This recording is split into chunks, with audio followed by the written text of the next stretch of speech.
Baltimore, 14 games over the New York Yankees.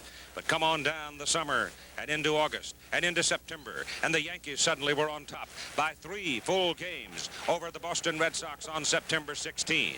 But now we have come to the end of the season. The season will be 1 game longer than scheduled because the Boston Red Sox and the New York Yankees finish all even at 99 and 63. And today, live from Fenway Park in Boston, Massachusetts, the second playoff game ever in the American League matches the Yankees and the Red Sox from Fenway Park. This ABC Sports Exclusive is brought to you by Chevrolet and your Chevy dealers coast to coast, and by Light Beer, everything you always wanted in a beer and less. This has been, in many ways, an historic season for baseball. Total attendance more than 40 million, both the American and National Leagues going over 20 million. And that is the first time in baseball history that has ever happened. This being the second time in American League history that we have had a playoff game. It was 30 years ago here at historic old Fenway Park that Cleveland beat Boston by a score of 8-3. And we come to number 2. The Red Sox are right here, primed and ready to go. There are 2 men in this ballpark today who were involved in that 1948 game. The manager of the Yankees, Bob Lemon, was a starting pitcher with the Indians, and the Boston coach, Johnny Pesky, started at third base that day and got 1 base hit. The place is full.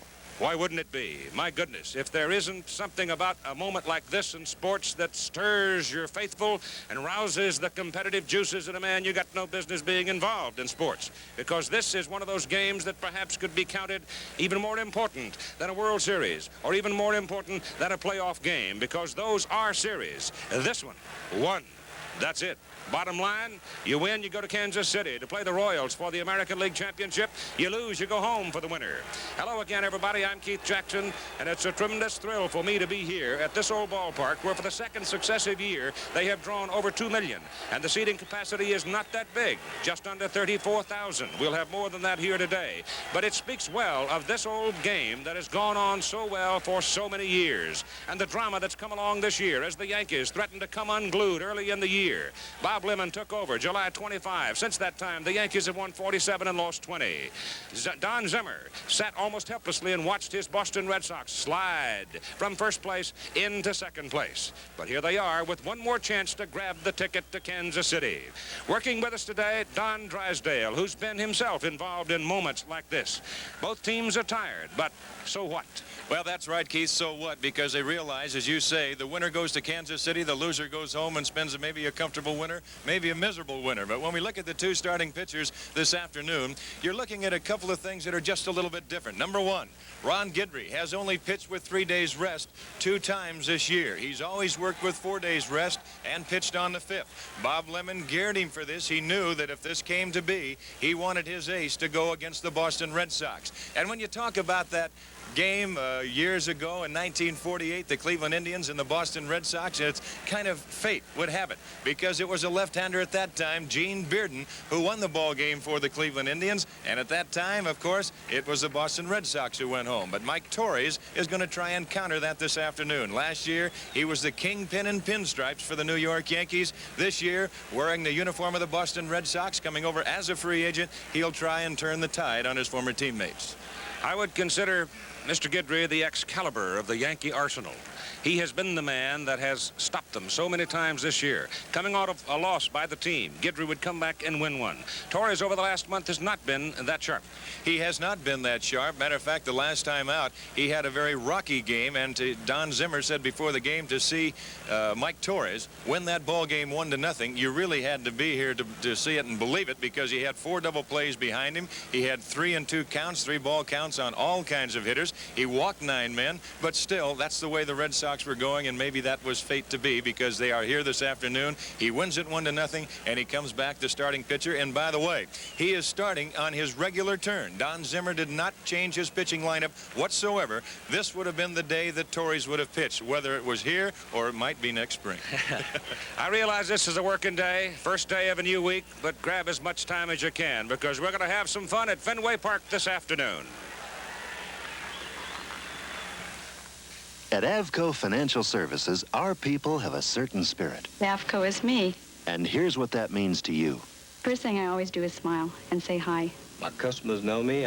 We on a one-to-one basis. We pride ourselves in being courteous. We try to answer the phone on the first ring. We're professionals, all of us. When the customer comes in, I want him to think of Avco as Chuck. Avco Financial Services. Our people put you in the best company. Your cooling system was corroded. That'll be $76 for parts, $28 for labor. What? You should have kept your guard up. My radiator's steaming. I need a tow. Should have kept your guard up. When winter hits, keep your guard up. Installed properly, DowGuard antifreeze protects against corrosion. And DowGuard guards your car down to 34 below. DowGuard antifreeze. Take it from me. Keep your guard up. If you suffer with athlete's foot, you should know what these students helped us prove. Here at the University of New Mexico in a major clinical study, proof that nothing is more effective than Desinex. We use students with sore, itching athlete's foot to test #1 Desinex against the 2 other leading brands. Results? New scientific evidence that short of a prescription, nothing is better than Desinex. Nothing. So if you're still suffering with athlete's foot, don't blame Desinex.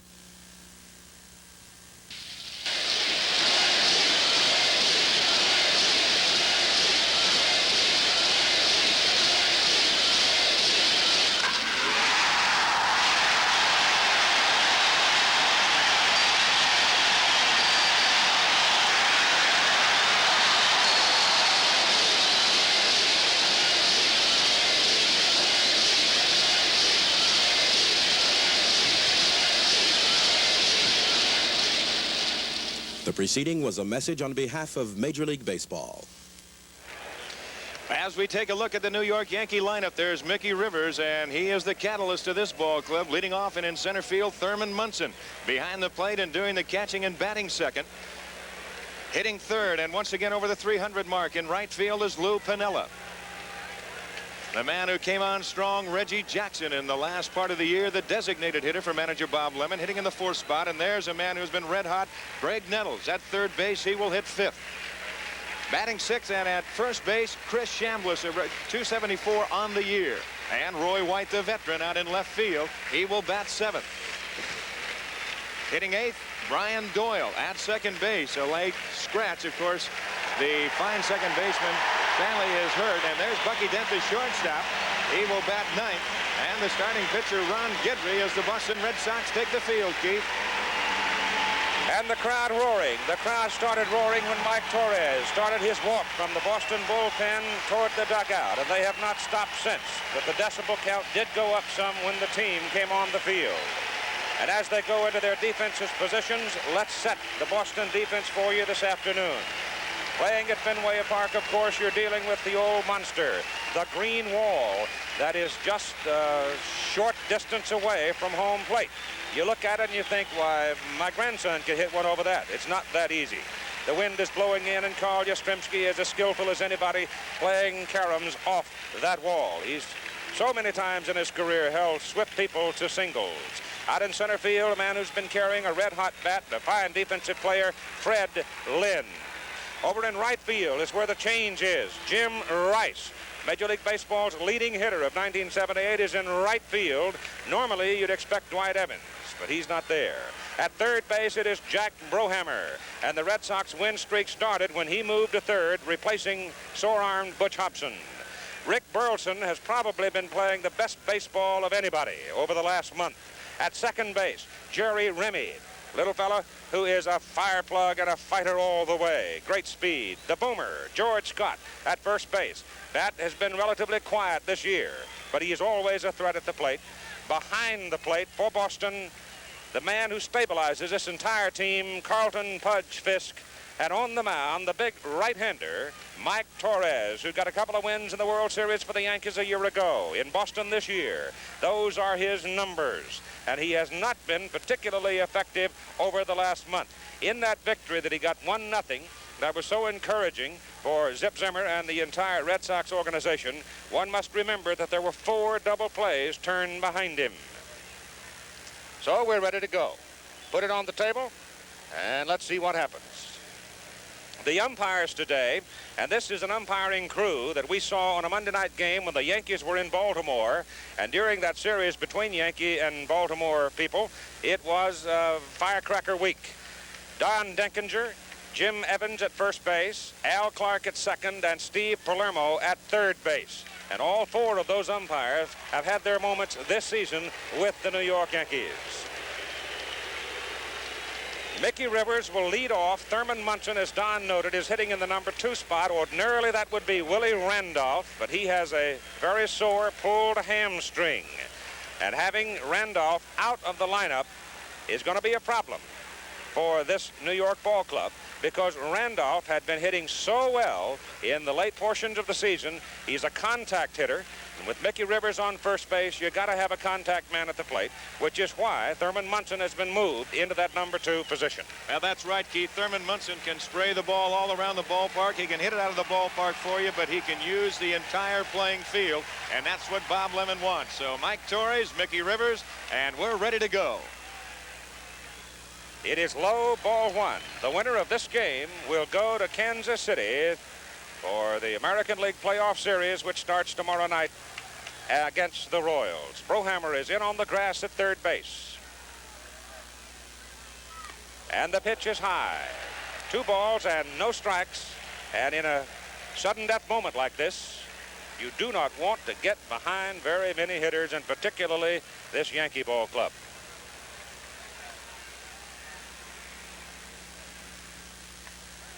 Ball 3.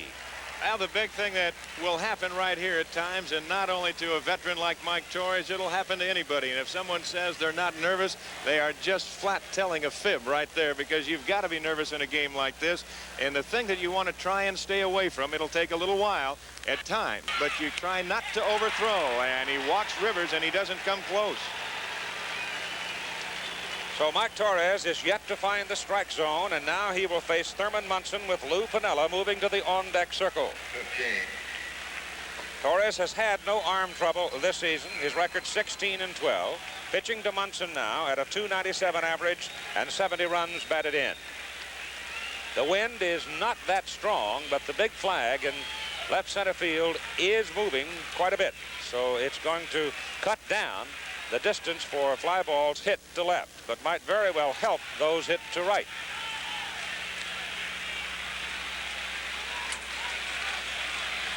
Rivers, 23 stolen bases, been caught 5 times. They play on real grass here at Fenway Park in Boston.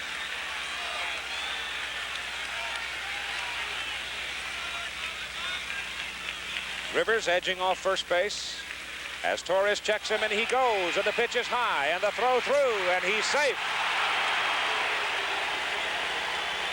Well, Mike Torres is an ideal type pitcher to steal off of, because he has that live high kick, leg kick, and you see Rivers with his lead, not a real big lead, and now the high leg kick, and he has it beaten easily. Actually, the throw was a good throw by Carlton Fisk, as Remy had to move just a little bit in front of the bag and then come back with a tag, but Al Clark right there to make the call, and the Yankees threaten very quickly. Nobody out. Munson at the bat. Outfielder straight away for Thurman Munson defensively. That's a strike. Now here's where you get a man who you can use the bat. You talked about Willie Randolph not being in the lineup. Thurman Munson inserted in that number 2 spot. Munson will be trying to move his man to that third base, and he will be trying to move the ball to the right side if he possibly can.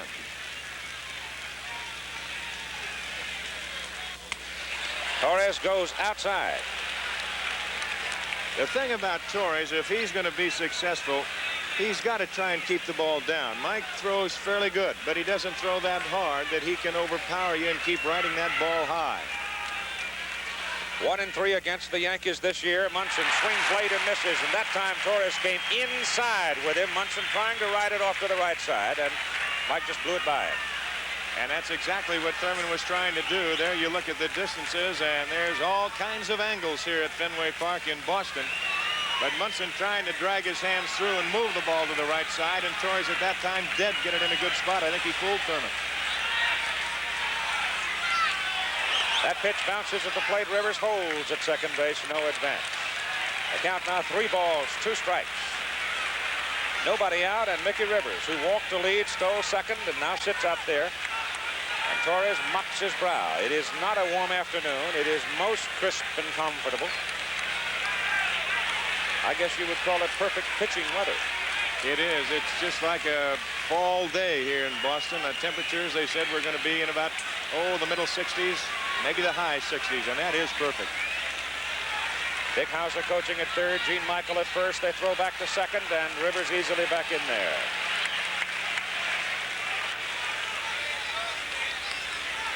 Fenway Park in Boston, second successive year. The Red Sox have drawn over 2 million. Not that big a ballpark. Stanley is up in the bullpen for the Red Sox. Munson strikes out. Thurman trying to go to right with it. Couldn't make contact, and that's the first out of the ball game. And there's the case of a man, as we look at it again, having confidence in himself, even with a count 3-2. Munson is going to try and go to the opposite field and could not make the contact. You'll see a lot of hitters at that time when they get to count 3-2. They say, well, I've got to go for myself. I've got to hit the ball somewhere and keep it in play. Munson going against that theory and still trying to go to the opposite field. Could not do it. Lou Piniella, .314 hitter, playing right field today. With 1 out, Mickey Rivers still at second base.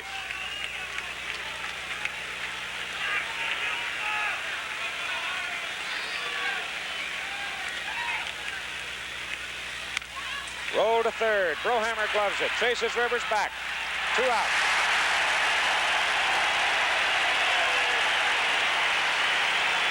Now there's a play right there where Brohammer had the advantage. The ball hit to the hole. And Piniella does not run that good. Now watch how long Brohammer, as he makes the play, the ball comes up on him, which is a break there.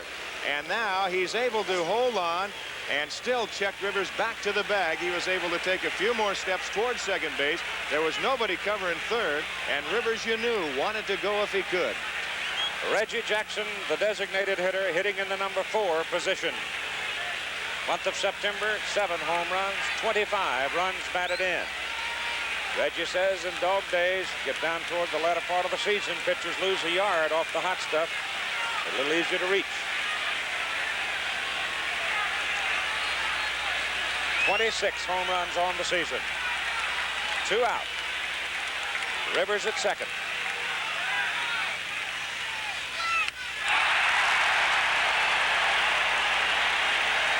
This crowd so responsive at Fenway Park. You sit right down among them. They sit right next to the playing area. Strike 1 on Jackson. You can see Torres now. He's got a few pitches under his belt, starting to settle down just a little bit. And that is only natural, Keith. Hard not to let the emotions bubble a little bit in a moment like this. Strike 2. And that was a fastball, a Torres fastball. He had something on that when he had it in a good location. And it's got to be an advantage for the Boston Red Sox playing here at Fenway. Even though you've got that green monster in left field, the Yankees can sting you with a long ball as well as the Red Sox. But these fans, they make it a little bit on the Red Sox side. Reggie has struck out 38 times in his last 26 games. The Torres trying to get him right here. The ball is hit high in the air to left field. Carl Yastrzemski going back to the wall. Makes the catch.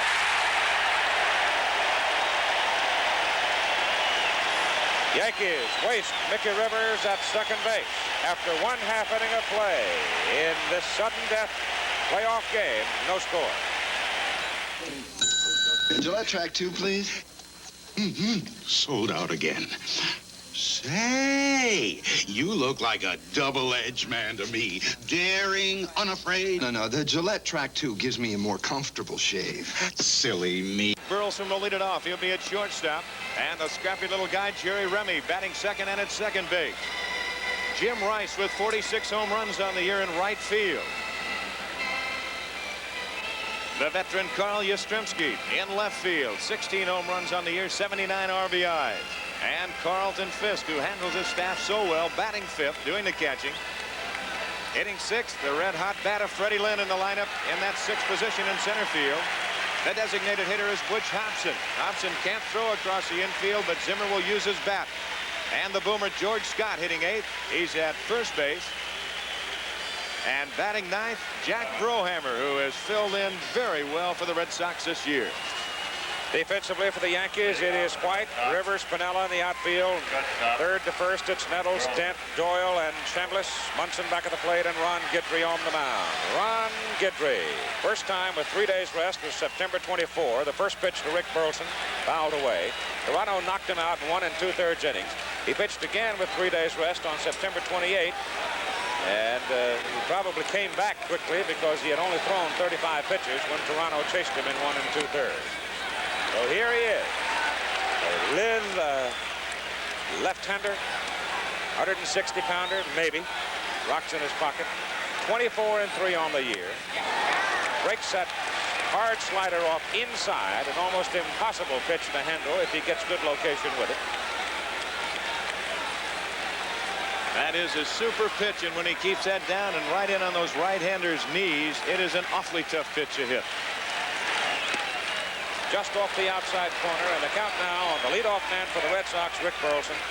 2 balls and 2 strikes. Don, I don't believe anybody works harder at getting the leadoff man in the inning than this fellow Guidry.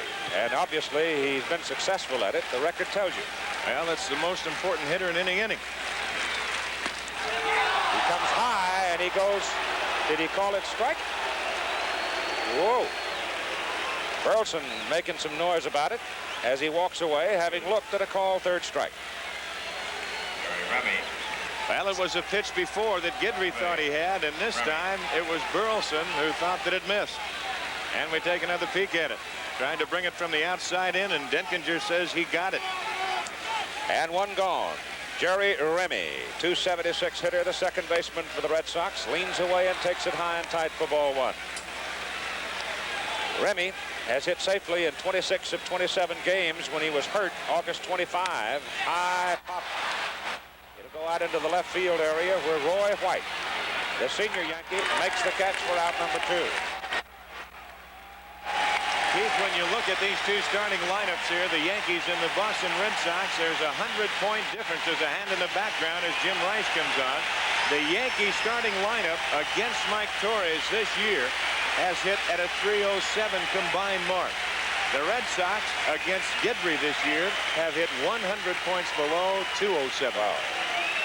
But here is the man who led the major leagues in hits, in total bases, in triples, in home runs, in runs batted in, in slugging. Right. You think that little guy from Louisiana didn't challenge him right there?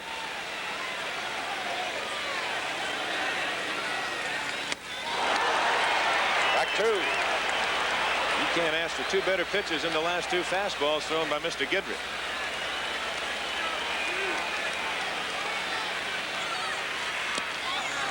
Low, 1 2. 2 out and nobody on. No score, first inning. Yankees and Red Sox. The winner goes into the American League playoffs against Kansas City tomorrow night in Kansas City.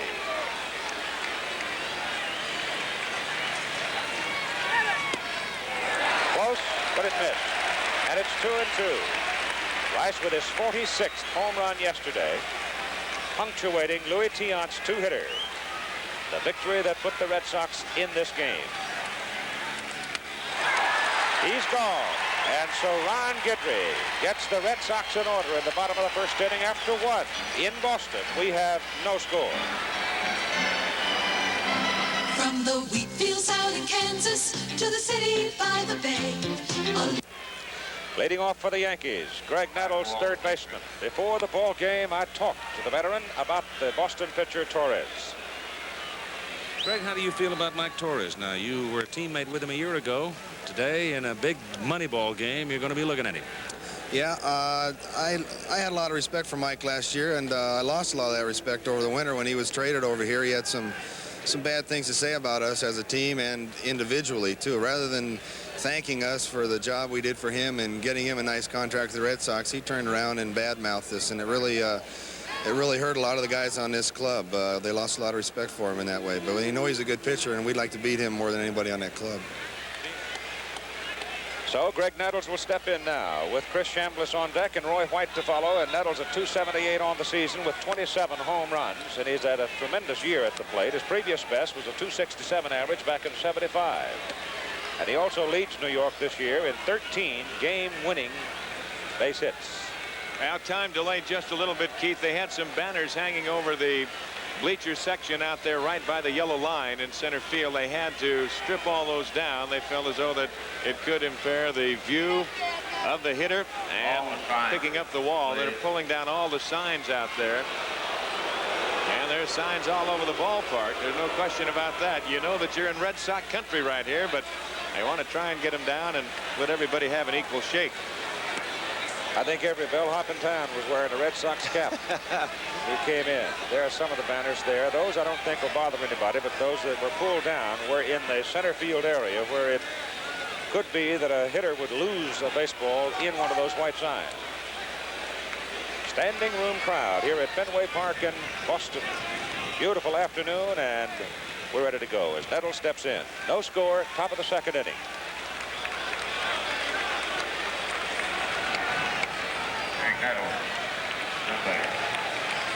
In September, Nettles can hit anybody. Takes that pitch high and tight for ball one.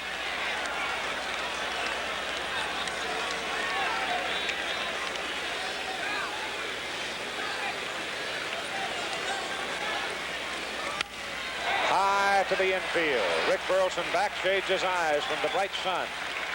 Makes the catch. Don Zimmer said Burleson had made some plays that could in the years to come become legendary.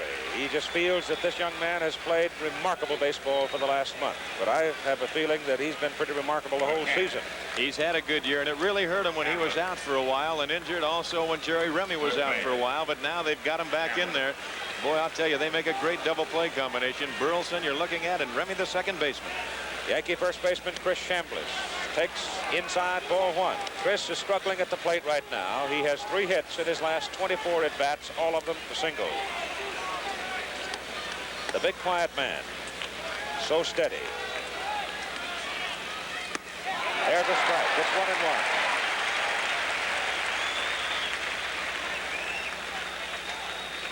1-1. With one out and Roy White on deck.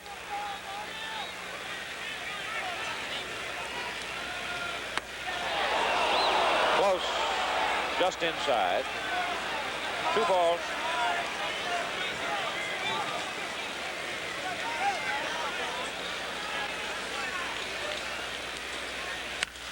Shot to Boomer. George Scott gloves it at first base. 2 out. It's going to be interesting to watch how Torres carries his stuff throughout the course of the game. Before his last start, he really was downhearted. He didn't know, got just frustrated, didn't know what to do. He was throwing his fastball, his slider, and just getting his brains beat out. So they decided, along with Carlton Fisk, he started throwing a curveball a little bit, mix in a change every now and then. And that's exactly the way that he won his last ball game. And it's going to be interesting to watch and see how he does and moves his stuff around the command that he has in this game. Switch hitter Roy White, the senior member of the Yankee playing roster, inside. Started playing regularly when Billy Martin stepped out and Bob Lemon took over. And we told you, under Bob Lemon, the Yankees are 47-20. Jimenez with 2 out and nobody on. Torres walked Mickey Rivers to lead the ball game. Mickey stole second, expired there as Torres got the next 3 Yankees in order, and now he's retired 5 in a row. Foul into the crowd.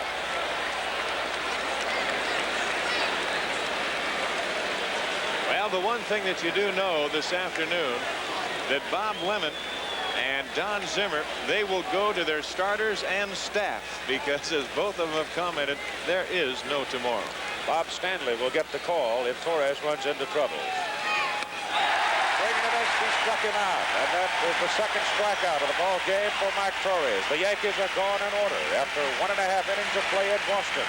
No score. Cross Your Heart bras, one of many popular products from Playtex, known and used by women the world over. You know, a lot of people... The crowd is standing, roaring their appreciation of Carl Yastrzemski. Before the game, Don Drysdale talked with Yaz. Is this the biggest game that you've ever participated in? Without any doubt, at this stage in my career, I know I have a few more years left. I'd like to win a World Championship. It definitely is the biggest game in my career. I think if we just played like we have the past 2 weeks, not give the Yankees any runs,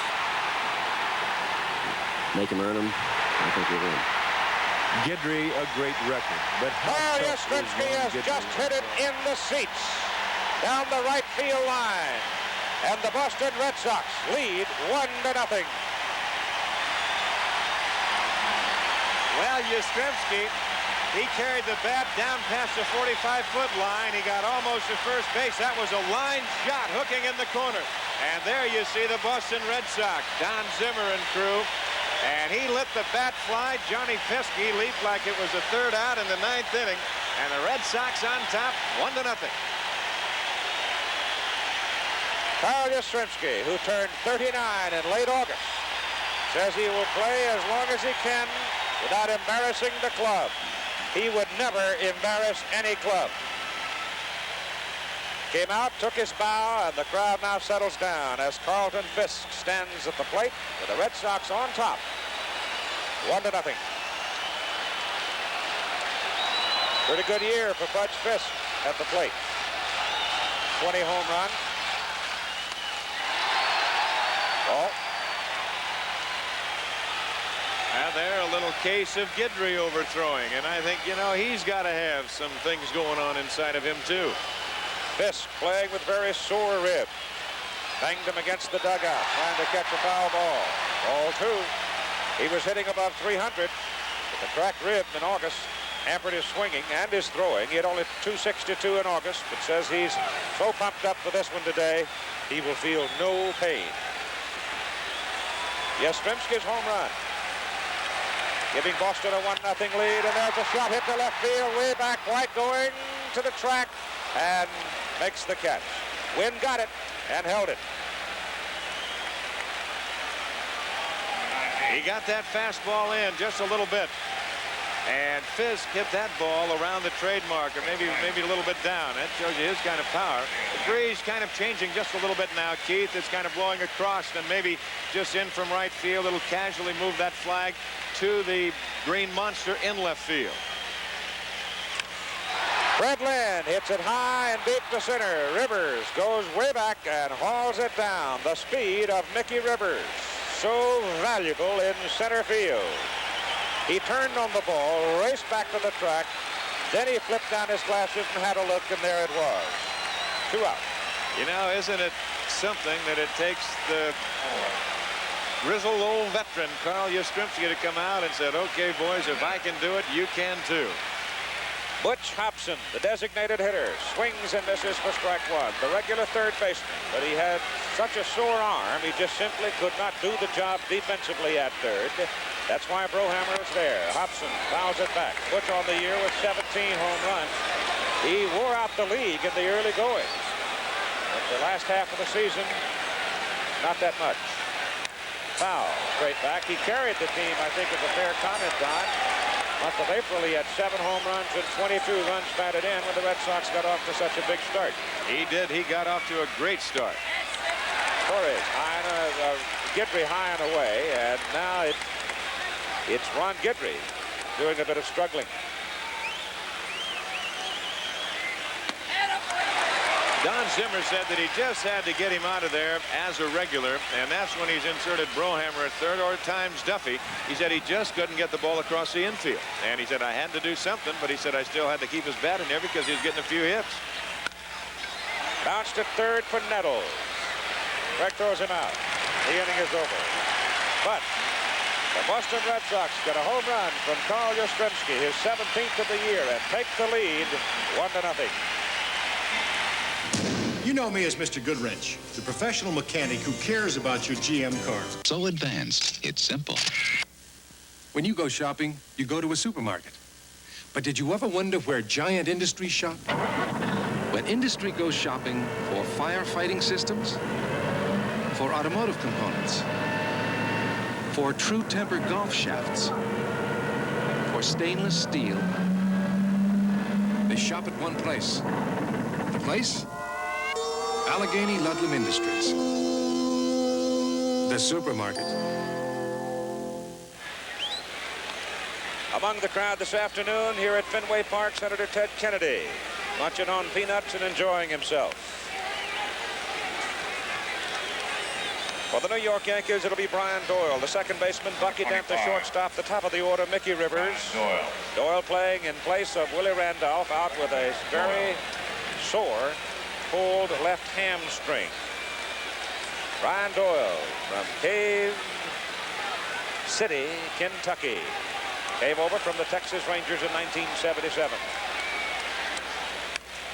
Hits it in the air to the right side. Second baseman Jerry Remy goes back and calls and makes the catch.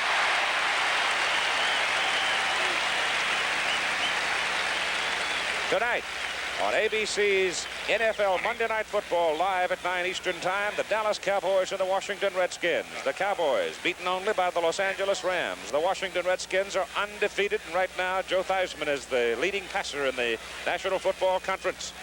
It's a big one as the Cowboys and the Redskins get together tonight at 9 over most of these ABC stations.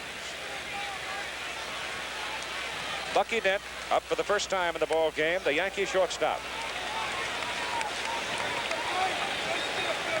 In what is now called the Boston Massacre from the 1978 baseball season, Bucky Dent wore out the Red Sox pitchers. There's a strike. He had 7 hits and 15 at-bats with 7 runs batted in.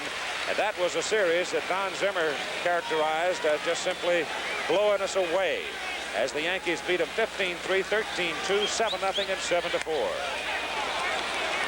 2 balls and a strike.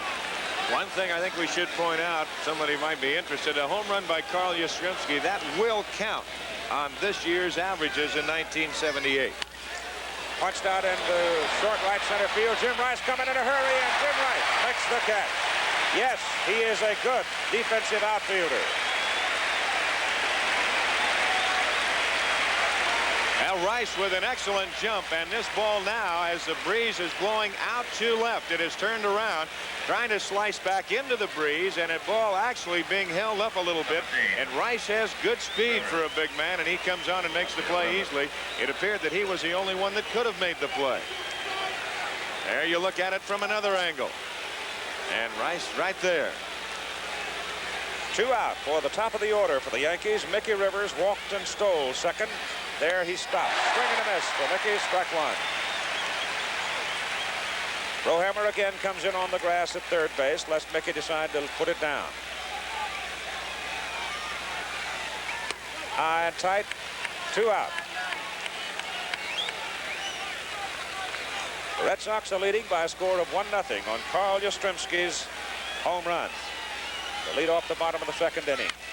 That is pulled sharply down the right field line. It's fair ball. Mickey Rivers around first, heading for second. Jim Rice comes in. He has it. Rivers pulls up, stand-up double.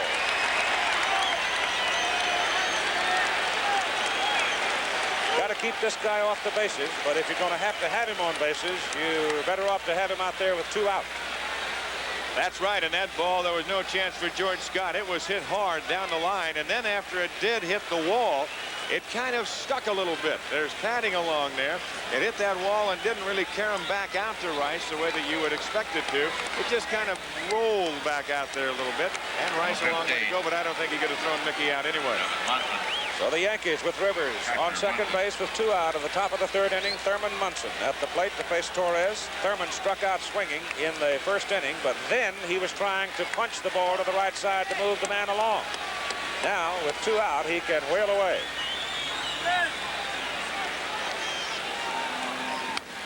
Foul, out of play. Wind has shifted a little bit now. If the flag tells us anything, it probably will be less a problem for the right-handed batters. Swung around. Well, it's turned 180 degrees, Keith, from the first time that we stepped foot in this ballpark this morning. Rivers off second. Pitch bounces well in front of the plate. Bud's Fisk blocks it. That's a super play by Fisk. And keeping that ball right there, and Rivers has to stay at second base.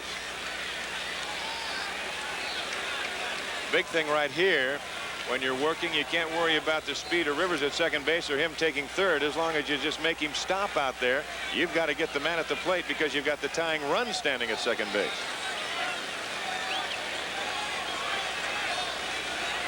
Munson back in. Pinella's on deck. Top of the third. 1-0 Boston. Hit down the right side. Foul in the crowd.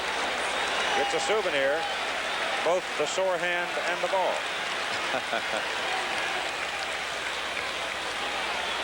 Now that's what we say about Thurman Munson. He uses all the lines, the right side and the left side, and he'll hit it anywhere.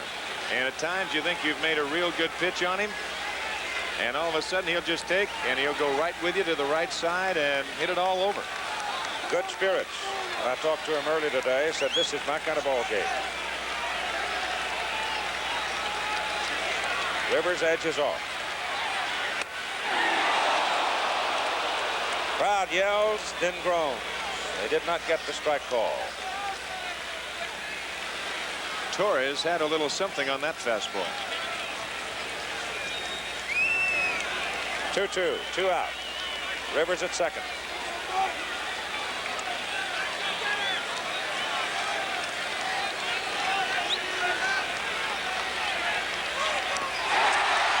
Swings, foul tips. Throw to first, inning is over. Guess he didn't foul tip it. Thought for a moment that he had. Throws him out after 2.5, 1-0 Boston.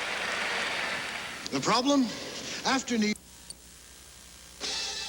It really does help you go farther on a gallon of gasoline. And it saves you oil changes, too.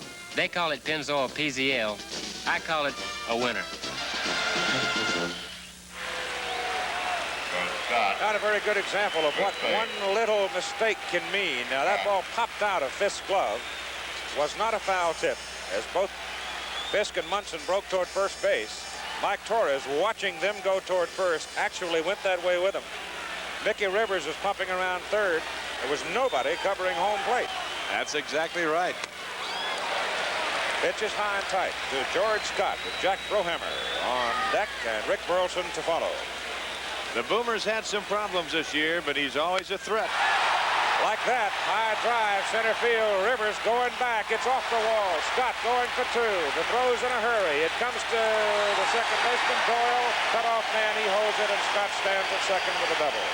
Leadoff man is on second base. Now that is the power of George Scott. He's a right center, left center. That is his power. Rivers, he sees he can't make the play, but he plays the carom perfectly and gets it back in and hits his cutoff man, Brian Doyle.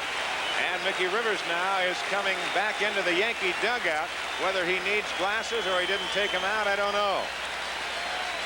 But the bat boy moving on out. And evidently, maybe the glasses broke on him or he's got the wrong glasses. But now he'll take another pair, and you can see he's a little hot because he might have lost that ball in the sun a little bit.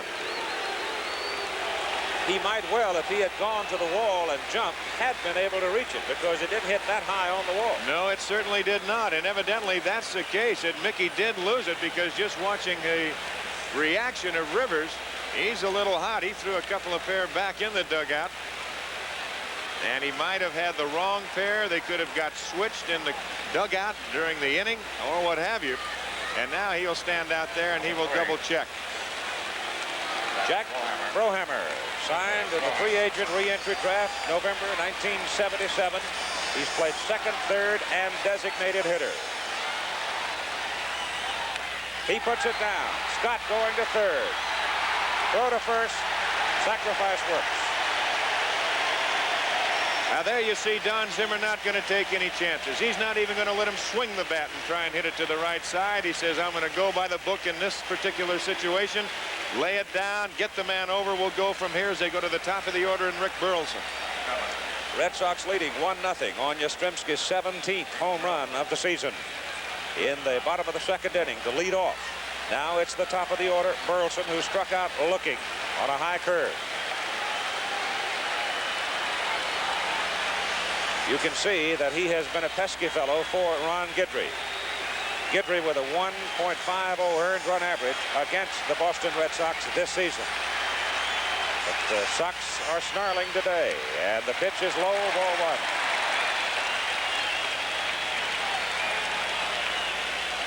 Infield is up as Burleson stands in. Homered yesterday, a two-run shot. Pitch is low. Burleson wants the ball checked.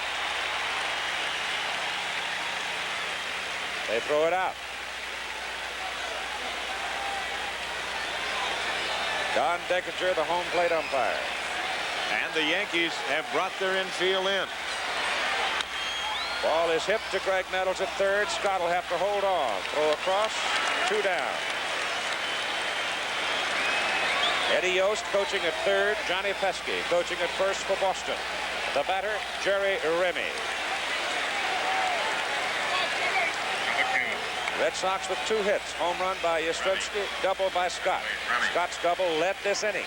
He's at third. It'll take a base hit or a mistake to deliver him now. Strike. That is a nasty pitch from a left-hander to a left-hander right there. Jerry just says, well, I'll give you that one. Just outside. Remy hitting .344 over the last 15 games. And over the last 15 games, when the Red Sox found a second win. On the outside corner, and Remy beats on it. 1 ball, 2 strikes, 2 out. George Scott at third. And let's look at that last pitch one more time. A little delayed call by Denkinger. Hit in the air to left field. Roy White makes the catch, and the inning is over. So the Red Sox threaten with Scott's leadoff double, but they can't bring him home. And after 3 innings of play, it's Boston 1, New York nothing. Ball buddy Jim.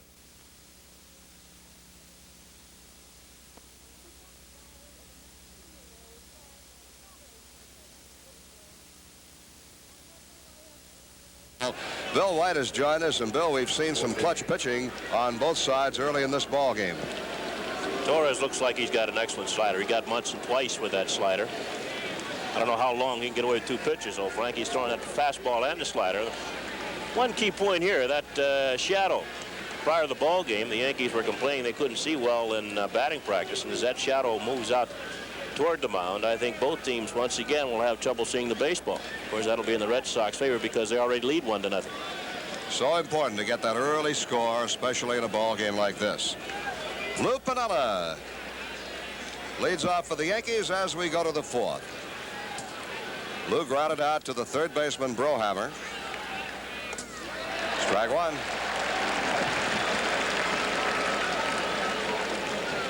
Red Sox 1 run, 2 hits. The Yankees no runs, 1 hit.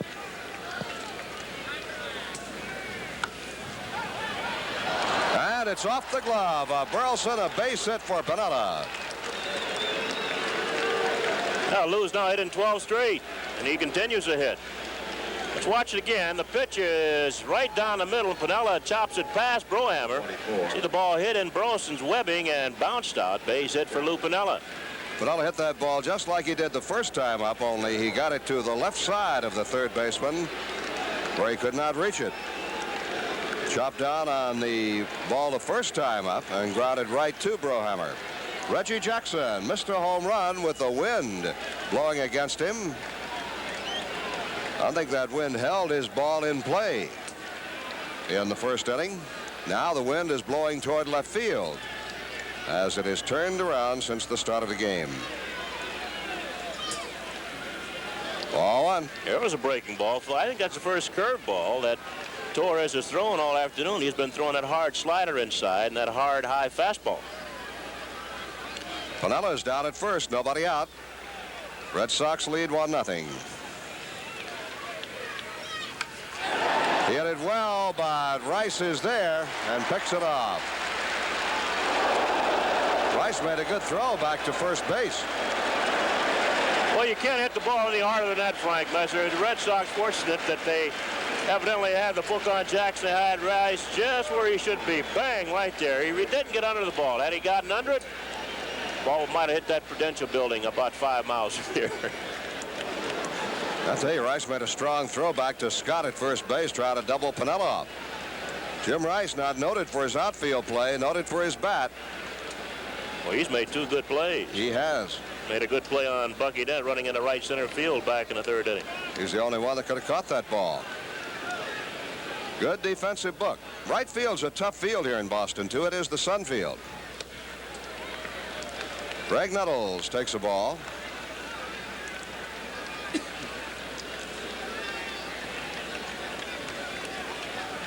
He shade Nettles just a bit to the right side. Piniella at first, 1 out. Out in front of it and fouled it back. Took a little off that pitch.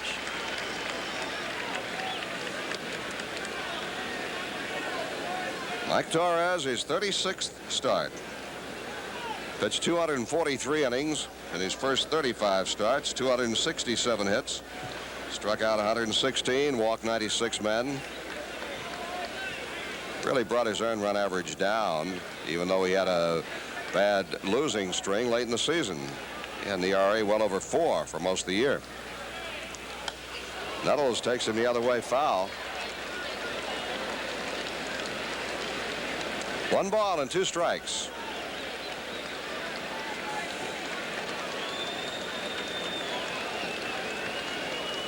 Nettles popped up to the shortstop, his first time at bat, on a half swing. Red Sox are leading 1-0 on a Yastrzemski home run.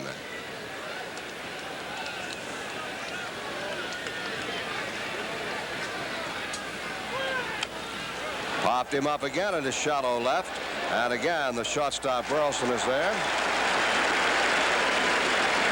Well, Torres twice has pitched tough to Nettles. This ball will be inside, Frank. Fisk gave the sign of a fastball inside. He gets it right in there, right there. Nettles got it in on the bat just a little bit too much and popped it up. I don't think you can consistently pitch Nettles there, especially as the ball game wears along and that fastball loses a little bit of the velocity. Chris Chambliss steps in. Chambliss hit the ball hard, but right at George Scott. He had a good swing, fouled it back.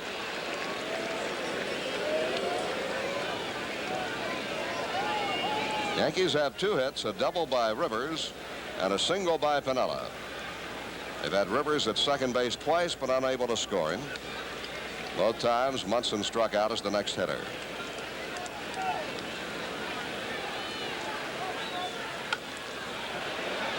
The shortstop Burleson has it right at the bag and steps on second for the unassisted force. At the end of 3 1/2, it's Boston 1, New York 0.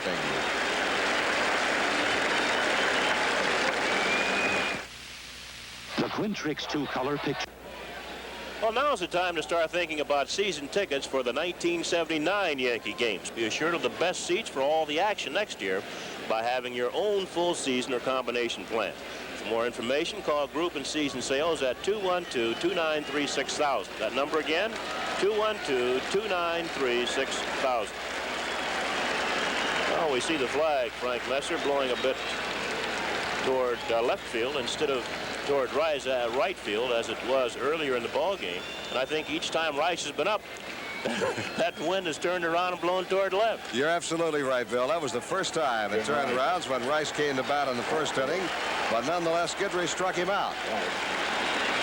Guidry struck out 2 of the 3 hitters in the first. He has not struck out a man since. Yastrzemski hit a home run to right. Scott has doubled. Those are the only 2 Boston hits.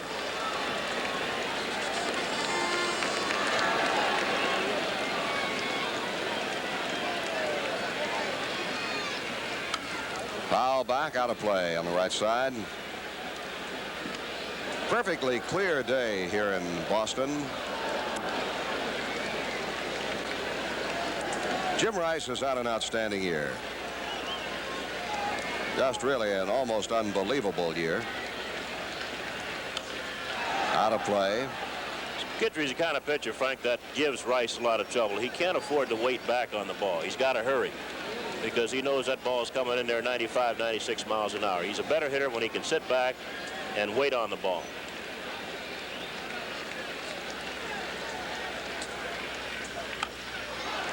That will be a foul ball, and it's going to be out of play.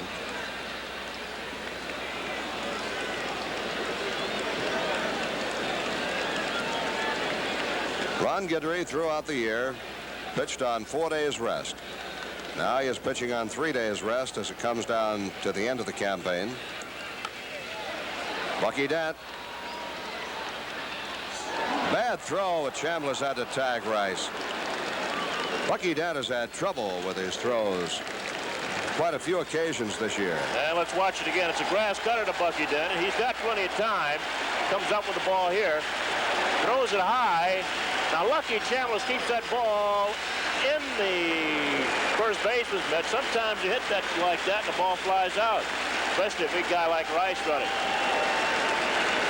All right, there is one away, and the batter, Carl Yastrzemski, gets quite an ovation. His home run leading off the second, the only score in this game. Ball one. It was his 17th home run of the year.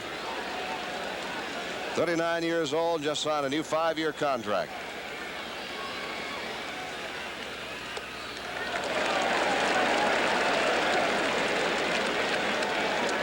How many years, you say? I told 5 years. He had said that next year might be his last year, but evidently has changed his mind. Maybe that's a year of playing and 4 years of PR like Willie McCovey got with the San Francisco Giants. I don't know what the fine print says, but I'll tell you, got a guy like Yastrzemski around, I think you give him just about anything he wants.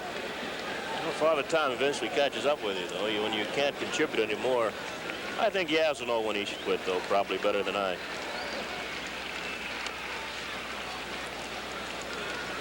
Two balls and 2 strikes on him.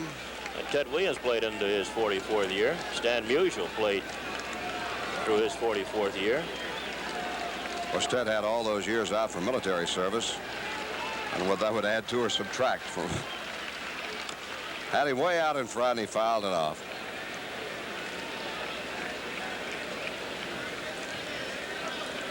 Yastrzemski has played hurt a lot this year. He's got a back problem.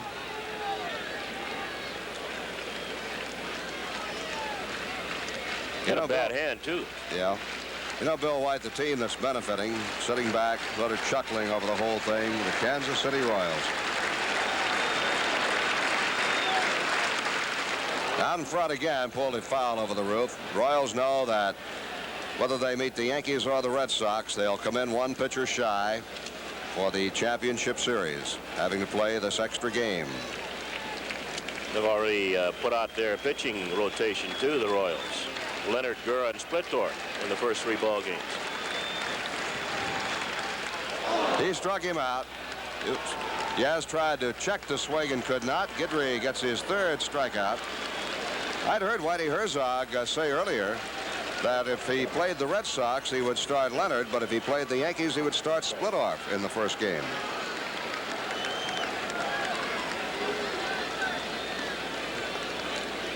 The note sheet here in Boston says, as Bill gave them to you, Leonard, Gura, and Splittorff.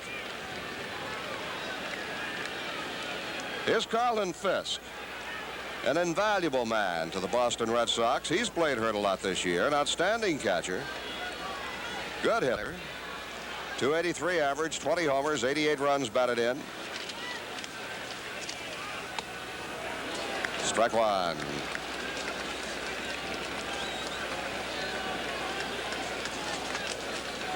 And now you see the shadow Bill's talking about. From that angle, you can see the shadow coming out toward the home plate area. Another inning or so, the hitters will be in the shade. And the pitcher will be thrown out of the bright sunshine. Advantage pitcher. You know, I talk about that so often, Frank, because it's so important. You know, as a hitter, you hate to see those shadows move in on you.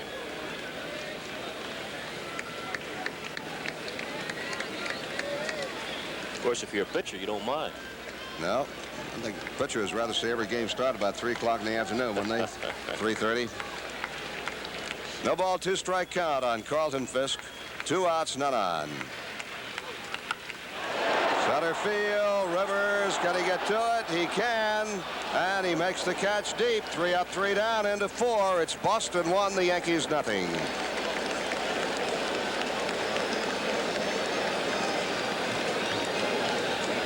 Hey, cats, the joint is jumping up here at the long end.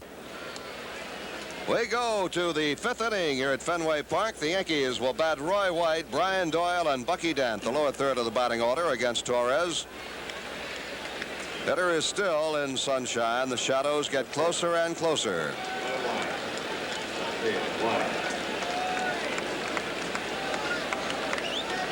Impossible to get a ticket for this ball game. Stadium completely sold out. Roy White struck out his first trip. Torres has walked 1, struck out 3, allowed 2 hits. Double by Rivers and a single by Piniella. 2 balls and no strikes on Roy White. Roy's made such a great contribution down the stretch, Bill, and I know I like to see the veteran player come through in clutch situations. No, he has done that. Didn't get a chance to play early, but he has really made his presence felt lately. No question about it. That's ball 3. 3-0.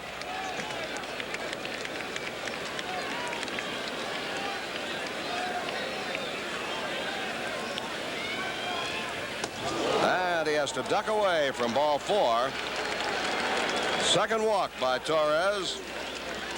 Torres walked Rivers leading off the ball game. Mickey Stoll second and died there as the next 3 hitters could not move him up. Munson struck out, Piniella grounded out, and Jackson flied out. This is the 3rd inning out of 5. The Yankees have had the leadoff man on.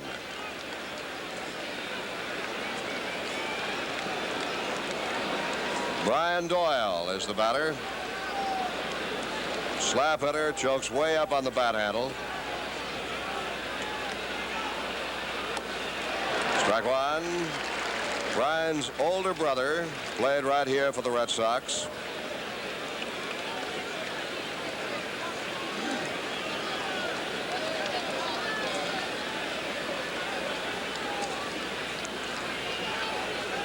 Roy White at first, Scott holding. White's going, and it's hit sharply to the second baseman, Remy, who throws out Doyle. Had they not had White going, that would have been a double play. But White broke, and no throw to second base.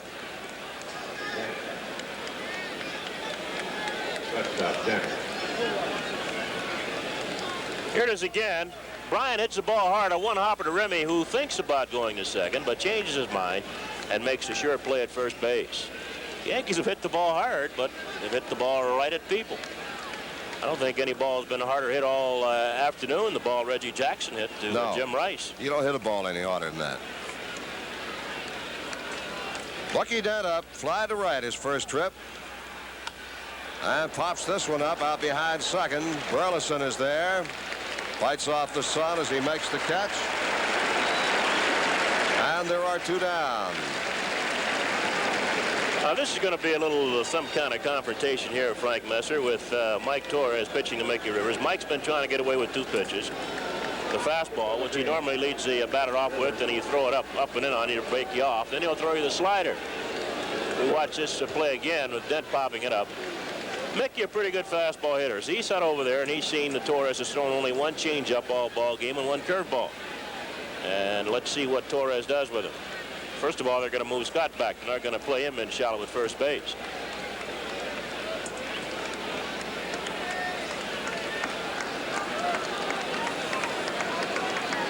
Mickey has walked and doubled.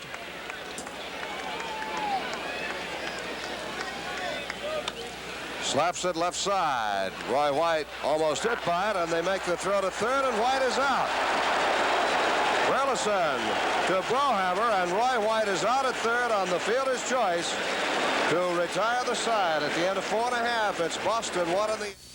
I'm Red Holz. Alertly throws the ball at third. White had to change direction, and he's... I don't know if he ever tagged him or not, but he's called out easily there at third base by the third base umpire, Steve Palermo. So a heads-up play by the Red Sox. It was. You saw Burleson just take a quick glance over toward first base as he fielded that ball and realized his best play was to go for the lead runner and he got White easily. He just did. He glanced quickly to first base. His momentum was carrying away from that play, Bill. He would have had to stop, set himself, and throw. Good play by Burleson. All right, we go to the bottom half of the fifth. Freddie Lynn leads off, to be followed by Hobson and Scott. Breaking ball misses. Lynn hit the ball deep to center field, and Rivers caught it back in the second inning. Boston leads 1-0. Foul ball. Johnny Pesky still has good hands. He played in the last American League playoff game here against the Cleveland Indians, along with Cleveland Indian president Al Rosen and the present Cleveland skipper Bob Lemon. That's right. Lem sat on the bench. He was not in that game, but he was in uniform for the Indians. Check swing, grounder right back to Guidry.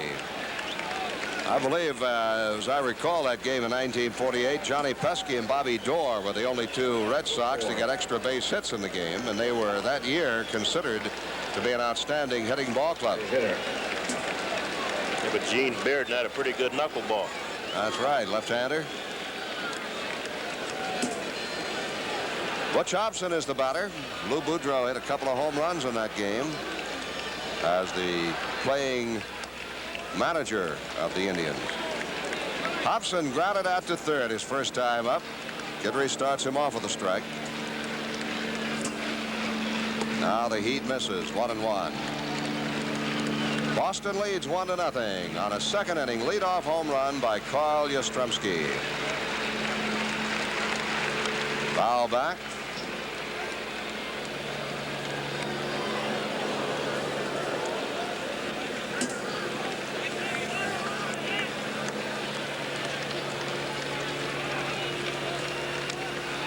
Ouch, that got Munson.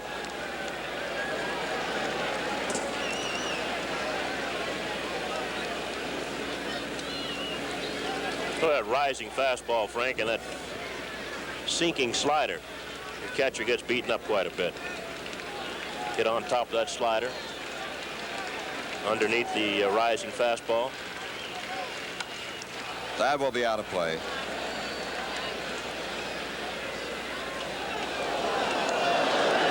Catcher really works at his job. It's not only physical, but takes a tremendous mental toll.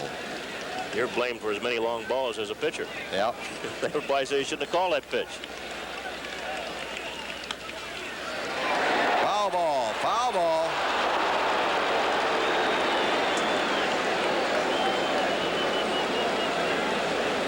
Let's watch it again. The ball is down on Hobson. He goes down on the ball and pulls it. The third base umpire, Steve Palermo, right on the play. The ball just outside the bag. Nettles diving. Didn't have to get dirty. That's Guidry's favorite two-strike pitch.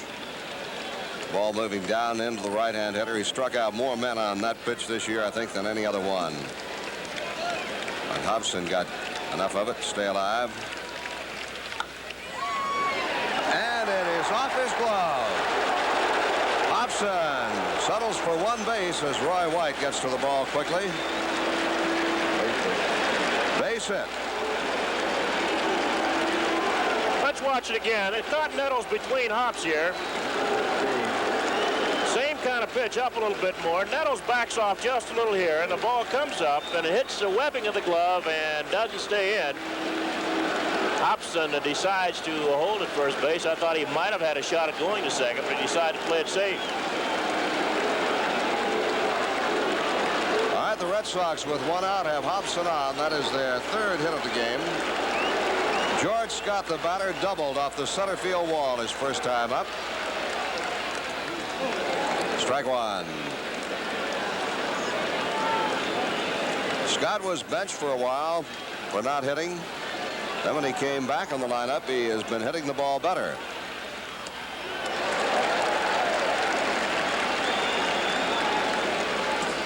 One ball and one strike.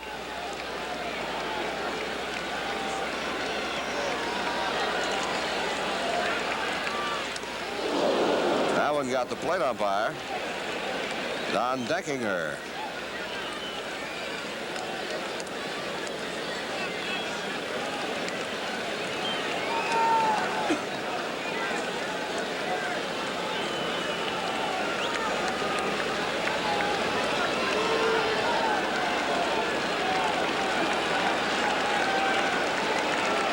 2 strikes. Struck him out. Guidry gets his 4th strikeout.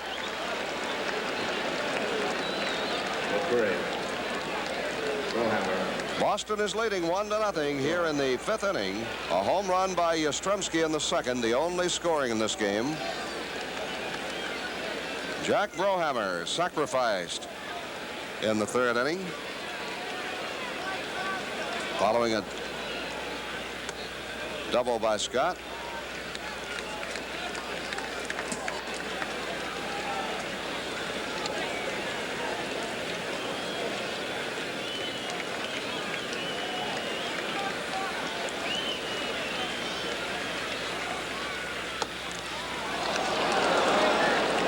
A strike.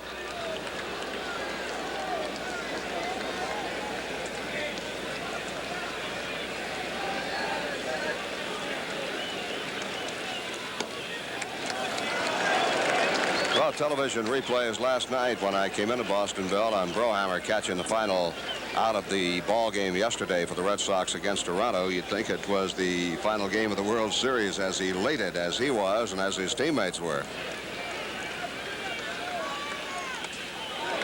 3 balls and a strike.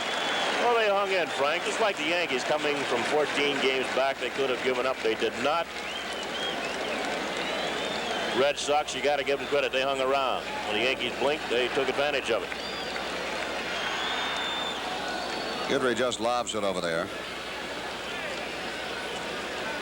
Mark of 2 good ball clubs. Neither one gave up any time during the year. Foul back.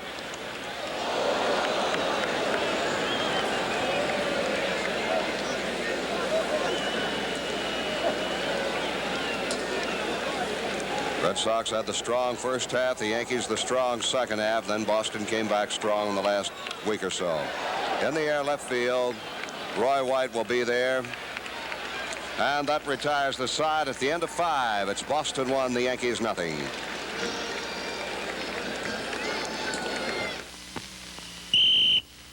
What? I'm sorry, go on. I was just going to give the batting order here for the 6th inning, Bill. I was going to say the same thing. They've got the meat of their batting order coming up here against Mike Torres, Munson, Pennell, and Jackson.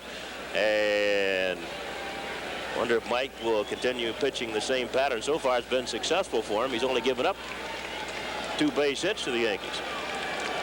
He's got Munson in 2 key situations. In the 1st inning with Rivers at 2nd and nobody out, Torres struck him out. In the 3rd inning with Rivers at 2nd and 2 outs, Torres again struck Munson out. If the Yankees win this game and go on to Kansas City, we will be televising tomorrow night's game here on 11 Alive WPIX at 8 o'clock. And as they say in the trade, no road company, the original cast.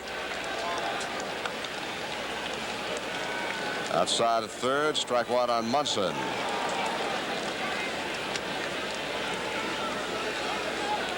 But right now, the Red Sox have a 1-0 lead built around the home run by Yastrzemski.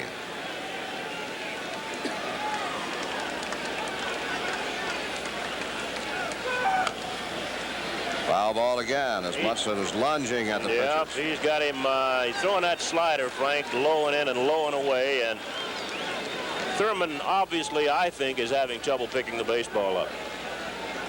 Well, now, Bill, the shadow you talked about before has reached the home plate area. Well, he had trouble before. When he struck out the 2 times the shadow wasn't there, he was still lunging for the ball. He struck out once on a very bad pitch, low and away. In the dirt. Yep. Tried to take that one to right field and fouled it away. No, certain parks just give you trouble. I remember Houston. I never daytime games there, which they seldom played. But in the Astrodome, there was right straight out in center field. The sun would shine through there. Never could hit there. That's the way I stood at the plate. Foul this one back. Nobody else had any trouble. I think over the course of baseball, there have been some parks that hitters could hit in no matter who pitched. Other parks, they couldn't get a base hit in, save their life, no matter who pitched. Well, and you think about it, you psych yourself out.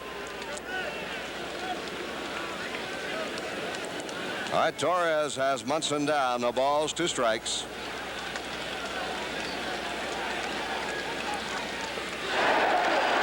swing. Did he check it? He did not. He's called out. He's called out by the first base umpire, Jim Evans.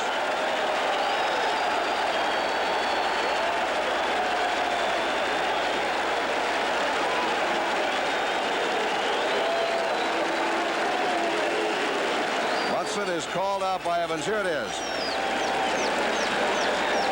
That ball away from Munson, going down, and the bat crossed the plane of the plate. Sometimes that's one of the points they look at, and evidently Jim Evans felt that that was far enough to call Munson out. Fourth strikeout for Mike Torres. He has made Munson look bad at the plate in this game. Struck him out 3 times in a row now. Lou Piniella, 1 for 2.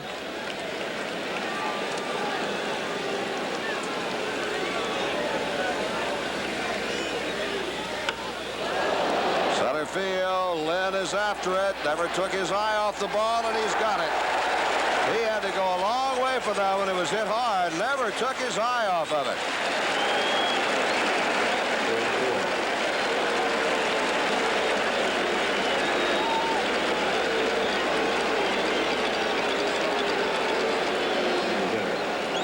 Now Scott's saying something to Mike Torres as Reggie Jackson stands in. He wants to be a little more careful with Jackson. He grooved the fastball to Reggie last time up. And Jackson got it all, but didn't get under the ball. Just hit it solidly and drove it to Jim Rice in right field. Really playing it safe, Frank. Scott's going to, it's just a 6th inning, and Scott's going to guard the line at first base. Normally, you wait until the 8th, 9th inning to do that.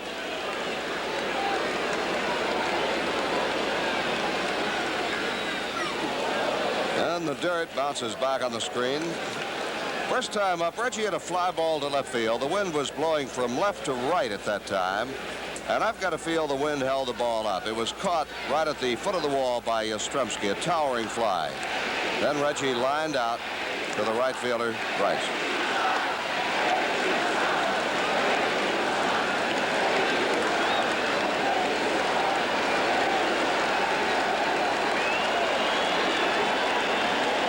Two balls, no strikes.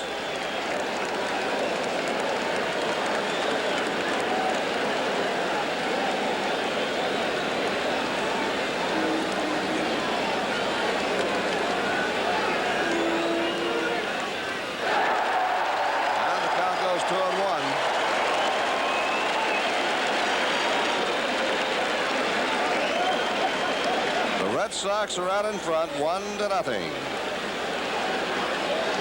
We're in the 6th inning. Mike Torres has allowed the Yankees only 2 hits.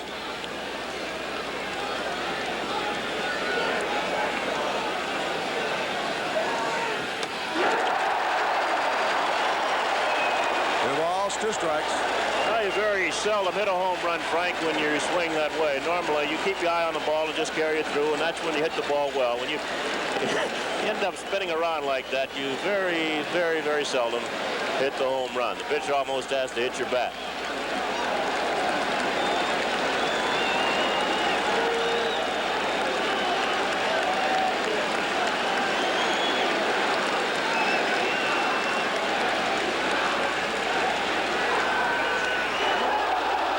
Torres thought he had that one for a strike. He was halfway to the dugout.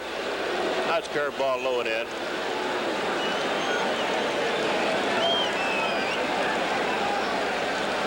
Torres trying to buy one. His second breaking ball he's thrown this ball game. He can get in trouble now if he walks Jackson. Nettles next up. He's got a pitch from the stretch. Should he not get Jackson? He's got him on the ground ball to Remy. And at the end of 5.5, it's Boston 1, New York 0.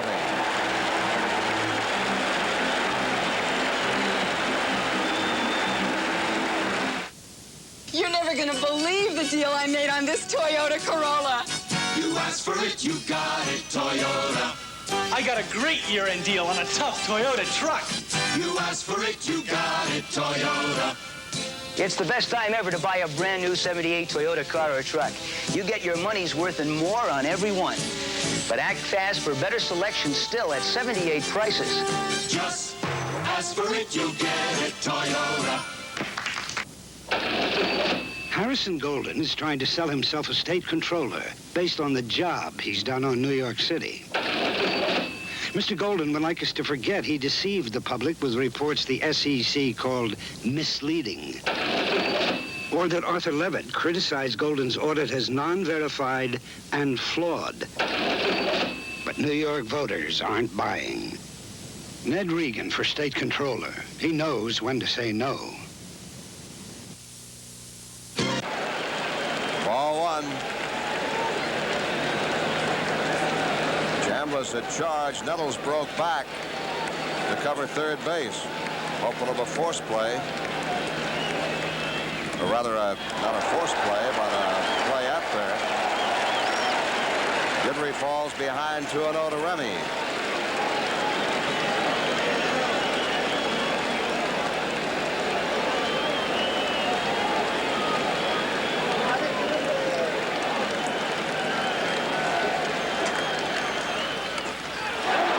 Nettles will have to field it, so the runner will advance. Nettles throws him out to Chambliss.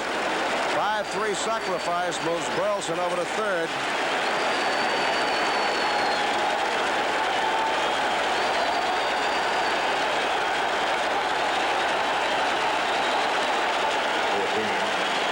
Remy did what he wanted, made Nettles field that ball.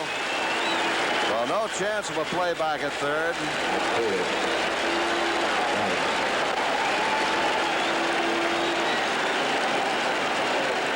How they feel about Jim Rice here in Boston. Infield is in with a runner at third, one out. Got to play him in tight. Fouled it off Munson, strike one. In all probability, Jim Rice will be the most valuable player in the American League. I have to feel he and Guidry will finish 1-2. Not necessarily in that order, but the leaning is toward Rice. And Rivers cannot get it. It's a base hit. And Boston goes out in front 2-0.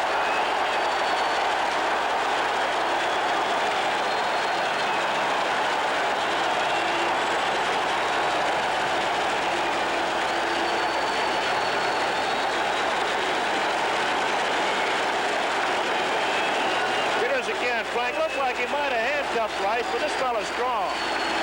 He got the back way in and then got the head of the bat out. Really didn't open his arms up and get a good swing, but he's so strong that he just ripped that ball to center field. He really did, as you could see it on the replay, just muscled that ball. Pure strength. Yastrzemski up, one out, Rice at first.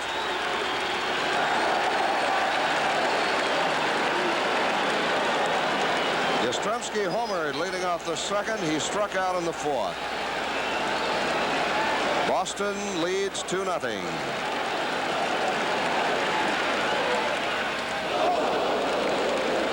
Ball and a strike.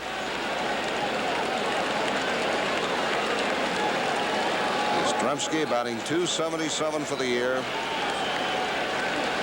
Now 17 homers. Rice at first. 2 balls, 1 strike to Carl.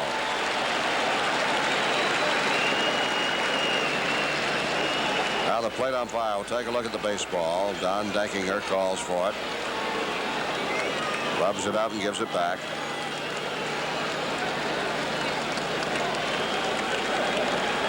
Red Sox now have 2 runs on 5 hits and lead 2-0.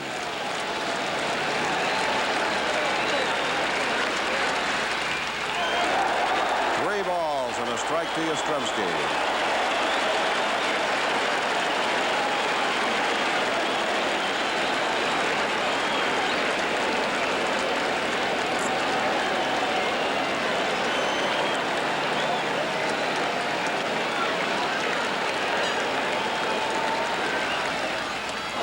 Had him going for a big breaking ball. Well, what happens, Frank, as you get older, you become a one-pitch hitter. You either hit the fastball or you hit the curve. You got to make up your mind, hit one or the other. It's hard to handle both as the older you get. That's why I question whether Carl really wants to play 5 more years. Plus, you become more susceptible to injuries as you go along. Runner goes. Bouncer to Chambliss, no play to second. He'll take it back to first to get Yastrzemski. 2 down. That will bring Bob Lemon out. They'll discuss Carlton Fisk with Lynn on deck and first base open. Would you rather pitch to Fisk or pitch to Lynn?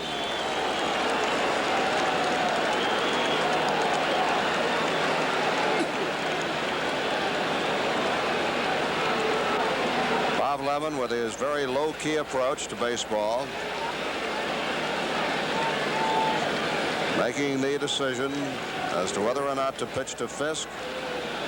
He's also looking out in right field. He's got Gossage throwing out there. I don't think that Lem wants to make a pitching change here, but no, he isn't. He's going to go on back.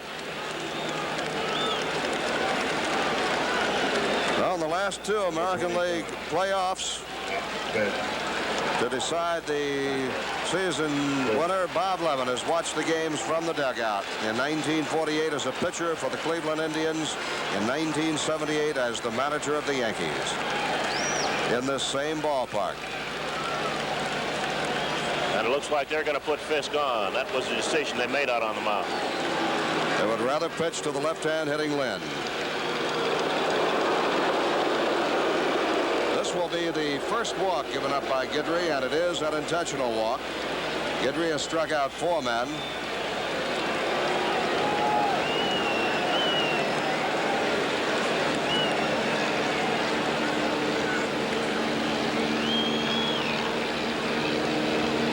Fred Lynn will step in with runners at first and second.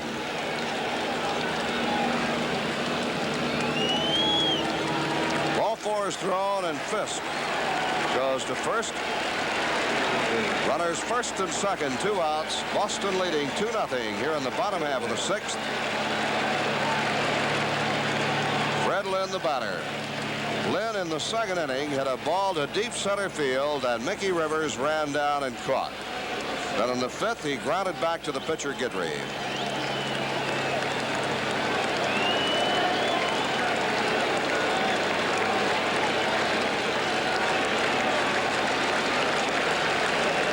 Boston in front, 2-0. 2 on, 2 out in the bottom half of the 6th. Ball 1.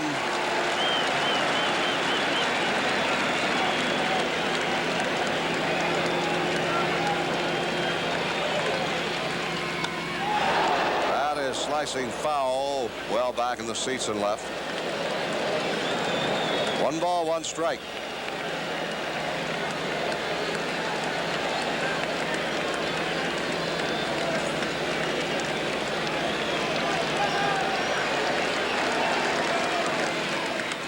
Foul ball on the right side, and it's 1-2.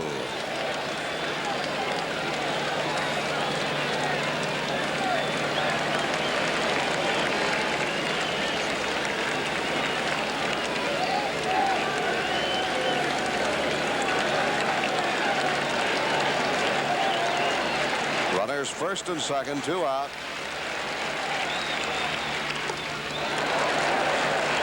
Three balls and 2 strikes.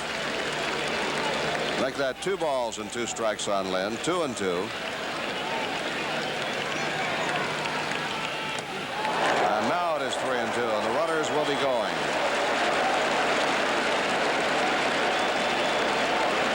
Rice will break from second. Fisk from first.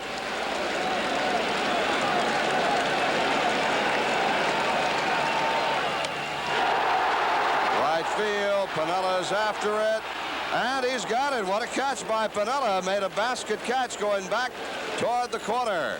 And that retires the side. Bill White will carry along. End of 6. Boston 2, New York 0.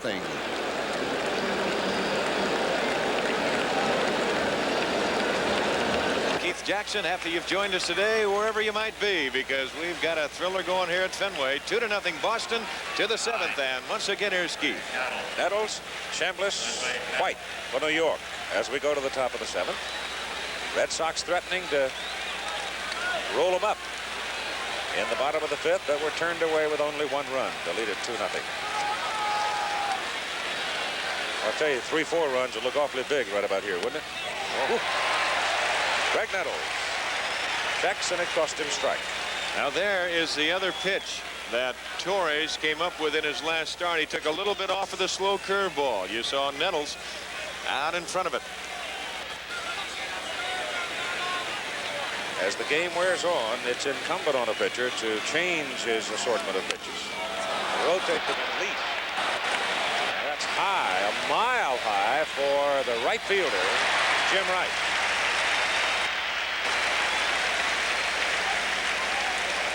That was a big catch, and a fine catch that Piniella made in right. To run down that fly ball a moment ago with base runners going. I think Freddie Lynn got that out just a little bit on the end of the bat, because if he hits that solid, he hits it out of here. And Piniella, you're right, Keith, did make a great catch on the ball because he was battling the sun and that ball hooking a little on him too. Chris Chambliss, hitless, 2 trips today. First time up, he hit the ball sharply right to George Scott. That's strike 1. 32,925, and they did not sell standing room today, though there's a lot of folks wandering around here. Punch to left, base hit. So Chris Chambliss punches one through the hole to left with the infield shifted to right. That is the 3rd New York hit of the ball game off Mike Torres. And here's Roy White, who has struck out swinging and walked, and was involved in what is still a big play as he delayed going from 2nd to 3rd and was thrown out. Well, we'll never know.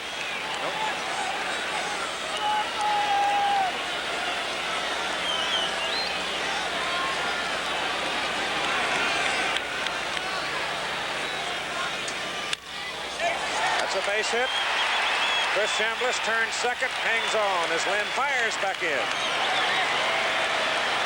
Back-to-back singles now for the Yankees with 1 out. And there is movement in the Boston bullpen, and I mean quickly. And they're going in a hurry. It appears that one of the big men out of there is Bob Stanley. The left-hander is Tom Bergmeyer. Hassler. Andy Hassler. It is Hassler. You're right, yeah. Hassler has done quite a job for him. There's Andy.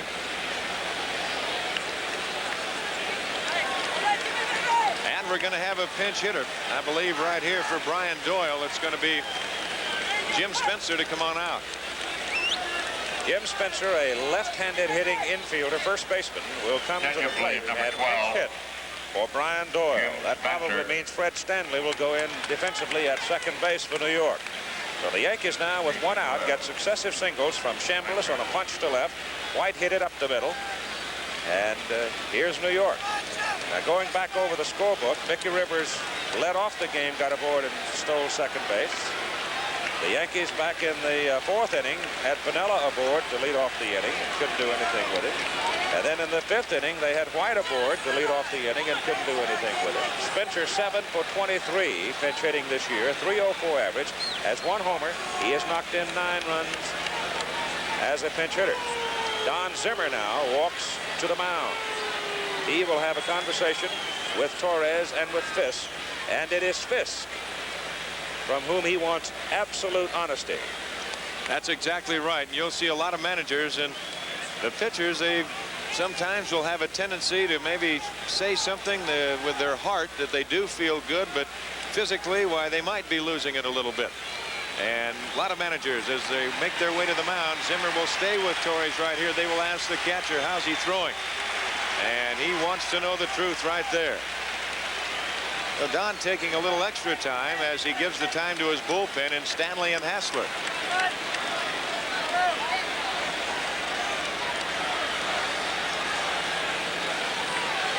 Jim Spencer is at the plate.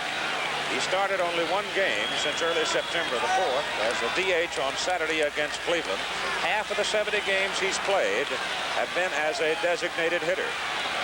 So the Yankees do regard his bat. And that's foul. Chris Chambliss is at second base, and the big man can move it. He's quite quick. And over at first base, Roy White is very quick. Again, it is Fisk going to the mound to Torres. Obviously saying something to Mike about location. And the big thing right now is he wants to make sure and remind Torres that they keep the ball down, and that will be kind of the key. That will be what Don Zimmer and Alvin Jackson are looking for, the pitching coach of the Red Sox, from their viewpoint over in that dugout. Is he starting to get the pitches up? And that will sometimes tell you that a pitcher is losing it a little bit. Just missed with it. The count is 1-1 with 1 out and 2 Yankees on the bases. Chambliss at second, White at first. Boston 2, New York nothing. Top of the 7th inning.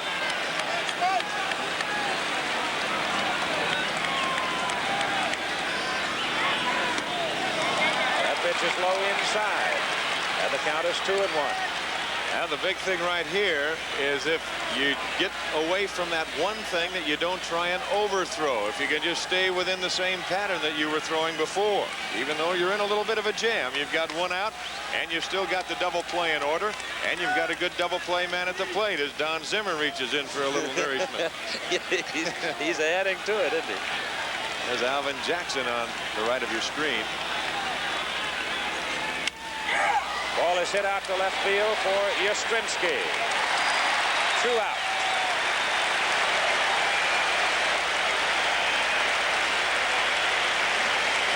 There's where you can play here at Fenway Park, and where the monster will help the outfielders because they can cheat in a little bit. And Yaz will definitely cheat. He will not play deep. But you can also play off the line. Anything hit down the line, you're going to concede the double. But you move off the line, and that ball hit to the alley. In other ballparks, you never know. That could be a little trouble. Now it is Yankee shortstop Bucky Dent. Hit a fly ball to right and popped up to the shortstop.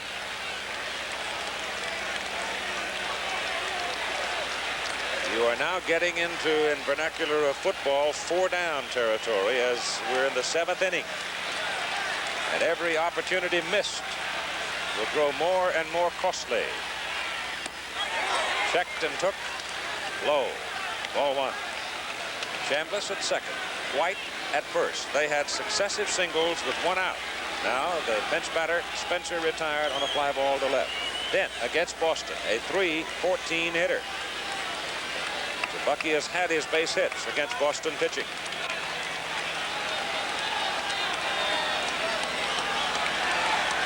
Rice, short and right, holding his glove up, shielding the sun. Foul at the plate. It looks like Bucky fouled it off the foot or ankle that has been a constant problem for him all season long. He has been wearing a little shin guard over that foot, but this time he chose to come without it, and bang. And you think that doesn't hurt? He got it right down there on the instep, maybe a little higher than that. Gene Monahan, the trainer for the Yankees, out in a hurry to have a look at him. And Bucky's in pain. Looks like it came right down on the ankle bone. Well, this can be a little touchy for Bob Lemon because he's already pinch hit for Brian Doyle. And you figure Freddie Stanley's going to play. And if you're wondering and joined us late why Willie Randolph isn't in there, he has got the bad hamstring. So Lem's going to be running a little shallow in infielders.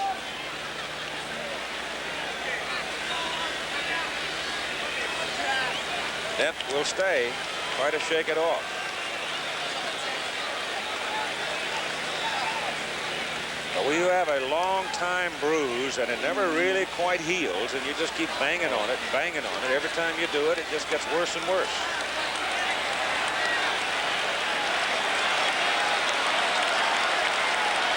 He will stay. 2 out, 2 on, 2-0 Boston, top of the 7th.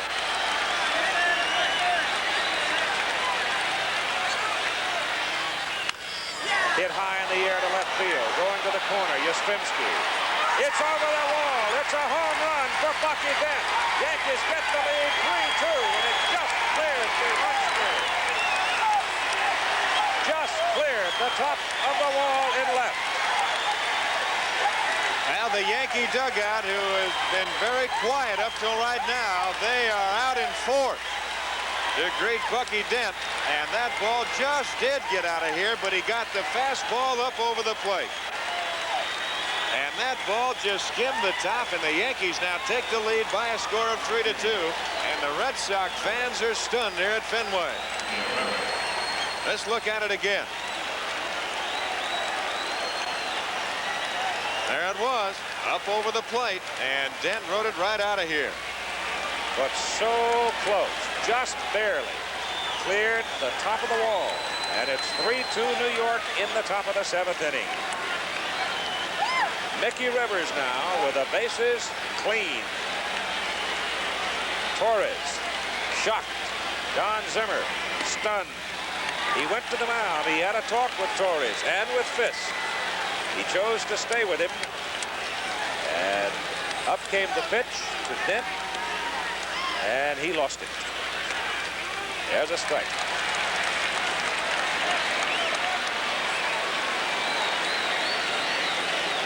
One ball, 2 strikes with 2 out.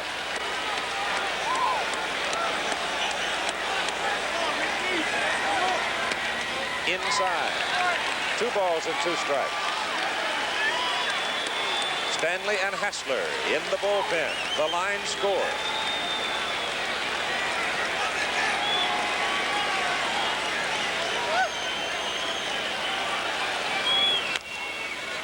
Little chopper that's going to kick foul.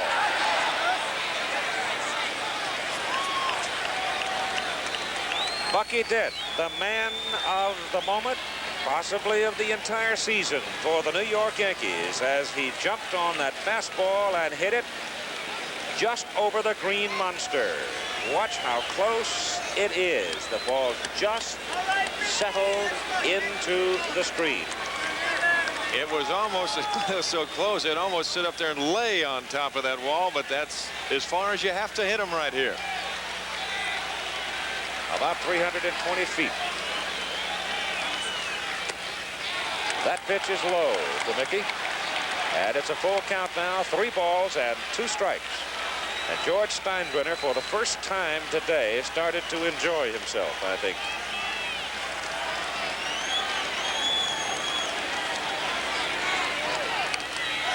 Foul tip at the plate, and the count holds at 3-2. There was Bucky Dent, writhing in pain from a foul ball off the ankle bone, stepping in to hit a 3-run home run. Rivers is aboard. And that'll be all for Torres, as Zimmer will make another trip to the mound. And he's going to go to the bullpen. He'll go to the right-hander. It'll be Bob Stanley.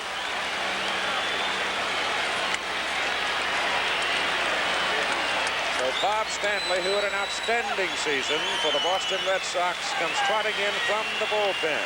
Time is out. Let's hear this message from baseball.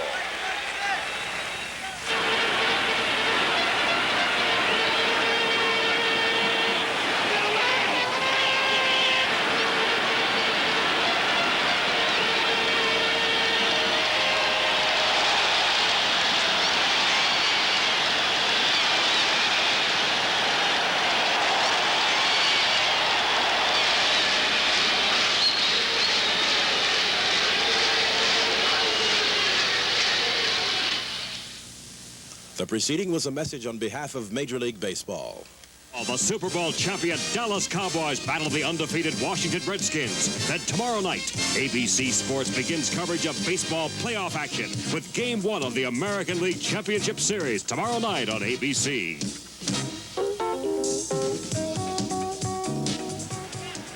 Bob Stanley is now on the mound to warm up. Don, his record of 15-2 and his earned run average in particular, backed up with 10 saves, being a spot starter for Boston, tells you that he's had a heck of a season. Last Friday, the Sox went to him as a starter against Toronto. He went 7 very strong innings and got the win, allowing only 2 hits and no runs. He's been a workhorse for Don Zimmer all year long. Campbell has not been that effective this year, and Bill's had a few arm problems throughout the course of the season. And Bob Stanley is making his 52nd appearance of the year. He's only started 3 times, but as you say, he has done an outstanding job, Keith. 15-2 with 10 saves and a 2.55 ERA. During the months of August and September, particularly something. 10-1. And that's when you want it. Yes, sir. But the Red Sox now trying to hold the Yankees off, down by 1, as Bucky Dent has hit a 3-run home run just over the green monster in left field. And the batter is Thurman Munson. With 2 out.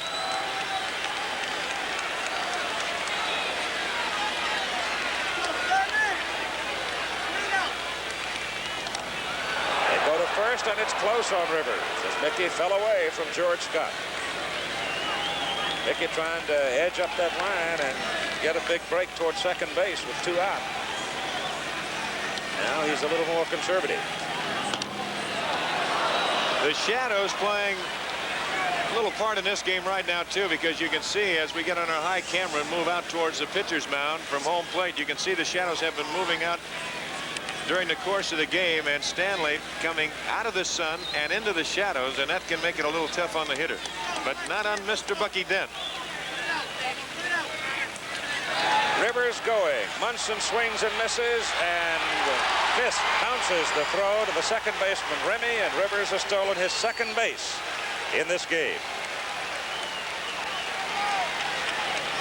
He gets a good jump off of Stanley. Fisk did not get rid of the ball real clean, and then when he throws it on the one hop, why, there's no chance whatsoever. Rivers with the speed, and he's there in front of the tag of Remy. There's another angle right there, and we'll slow it down for you. Al Clark right there in good position to make the call. Drago has now gone to work in the Boston bullpen. Right-hander. 1 strike pitch coming to Thurman Munson with 2 out. Rivers off second. Munson hits it into left center. It's going to drop in there for a base hit. Here comes Rivers to the plate. That's going to make it 4 New York 2. Lynn does not come up with it cleanly, and Munson goes on into second base. 4-2 Yankees. Just like that, in the Red Sox 6th inning, they had a chance to break it open, and it took the catch by Lou Piniella to stop him right there, scoring only 1 run and keeping the score at 2-0. Now, Munson doesn't get all of this ball, but he gets it in a perfect location, as Lynn was playing over in right center. And by the time that Freddie gets on the ball, it bounces away. They had no chance whatsoever to get Mickey Rivers. Munson ends up at second. The Yankees tallying 4 times here in the 7th inning. And Piniella is at the plate. He is the 8th man to come to bat in the top of the 7th inning for New York. That ball is hit to right field. Jim Rice looking into the sun, fights it, gets it.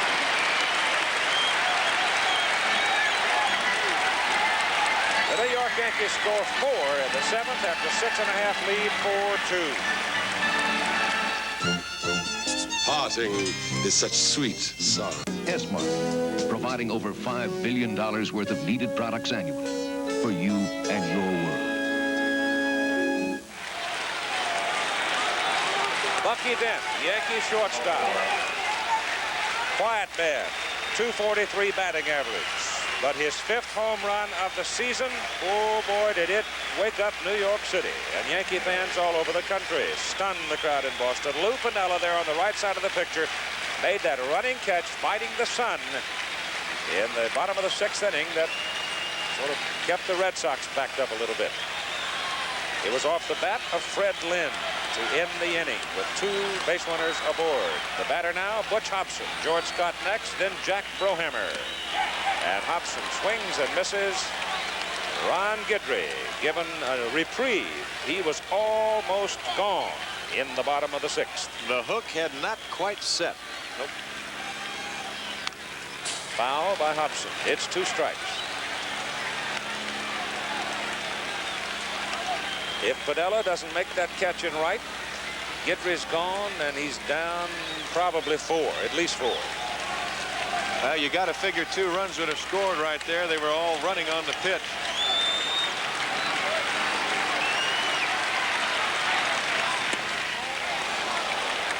That's the ball. It's 1 ball and 2 strikes to the leadoff man for Boston in the bottom of the 7th inning, Butch Hobson.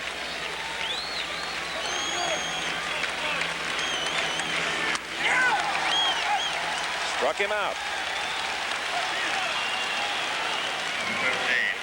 5 Ks in the book now for Ron Guidry. 5 strikeouts. And here comes George Scott, who has struck out and doubled. Bottom of the 7th.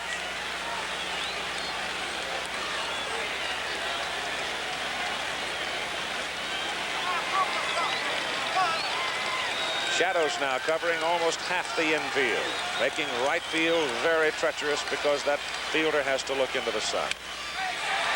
Roll to right by Scott. Base hit number 6 for Boston. Bob Bailey coming out of the Red Sox dugout. Guidry now with 99 pitches in the ball game. Bob Lemon is coming toward the mound one more time. This might be all for Guidry. I don't believe he's going to wait, and he doesn't wait at all. He'll go to Gossage. Gossage has been throwing in the bullpen. He was ready last inning when the fine catch by Piniella ended the inning. And Gossage ready to go again right now. And, of course, you've got Bailey. He can certainly reach that wall in left field. And you know you're going to get some heat right here. And Mr. Goose Gossage coming on. Rich leads the American League with 26 saves. He had 9 saves and 2 wins over the last 14 ball games. He's given just 3 earned runs in his last 15 appearances. He's allowed just 7 earned runs in his last 25 appearances. So the big youngster from Colorado comes on in relief of Ron Guidry, who pitched 6 1/3 innings. But Guidry leaves with the Yankees leading by a score of 4-2. And it was Bucky Dent's 3-run home run that was the big swing of the ball game for New York.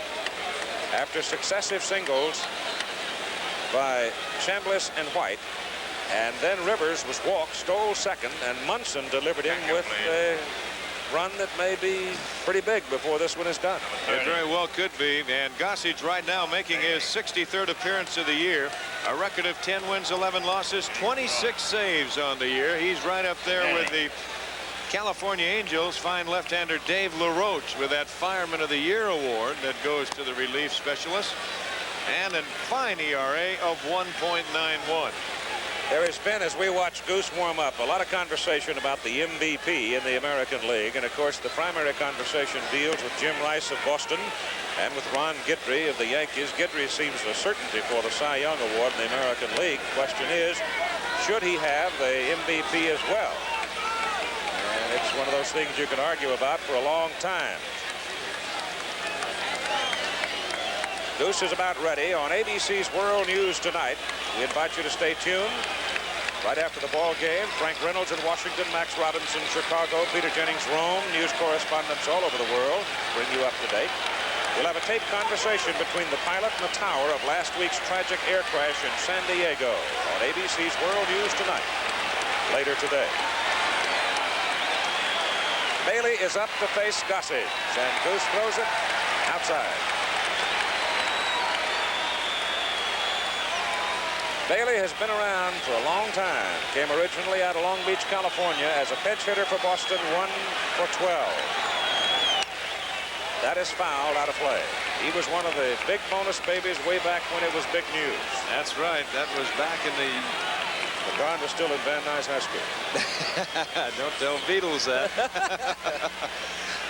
Bob, a bonus player with the Pittsburgh Pirates. Bullet. In there, 1 and 2.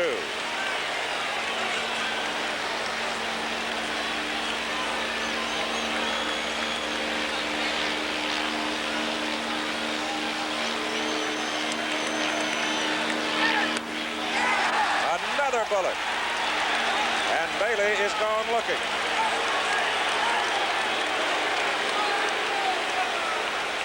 So Goose Gossage, Rich Gossage, just threw this one right past Bob Bailey. And it was right there, too.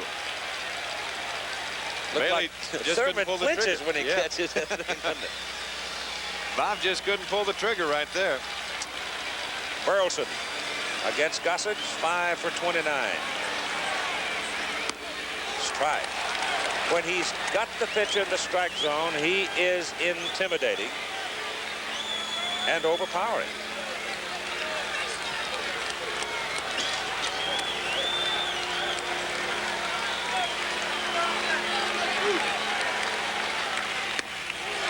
Strike 2. And I'm telling you, Keith, when he keeps that ball down in that location and can hit spots, you know that he is double tough.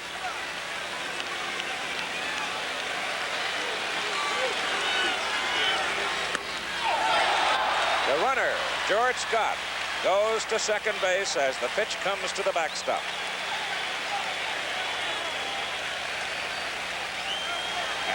They give a pass ball to Thurman Munson, and I've oftentimes felt that's the most unfair score in the world to a catcher. Thurman just barely able to get his glove on it. The pitch coming with such velocity. Well, what happened right there? He tried to throw the breaking pitch. He just overthrew it, and all it did was come up there like a spiral. That's right. Scott is at second base now with 2 out. The ball is hit to the shortstop, Bucky Dent. And he gets Burleson by a half a step. So after 7 innings of play at Fenway, the Yankees 4, the Red Sox 2. Back with more after this word from our local station. Thursday, a full night of... Apply for the new Diners Double Card. It's like no two cards you've ever seen. Hollywood Squares, tonight at 7:30. The Yankees are leading the Red Sox as we go to the top of the 8th inning, 4-2. The winner of this game goes against Kansas City in the American League Championship Series in Game 1, live from Royal Stadium tomorrow night at 8. The National League Championship Series between the Dodgers and the Phillies begins on Wednesday in the evening, and the American League game will be played in the afternoon on ABC, where you'll be watching it. Frank Duffy is now at third base for the Boston Red Sox, with Bob Stanley on in relief of Mike Torres, and Torres is the pitcher of record for Boston. Both starters are now gone, and Reggie Jackson takes ball 2 from Stanley. Bill Lee is now in the bullpen for Boston, the left-hander. Jackson today hitless in 3 trips. That's fouled away. 2 balls and a strike to Reggie. I've just been sitting watching Al Rosen along with George Steinbrenner down by the Yankee dugout in the club box. I'll tell you, Al, he has been chewing nails, wiping his face.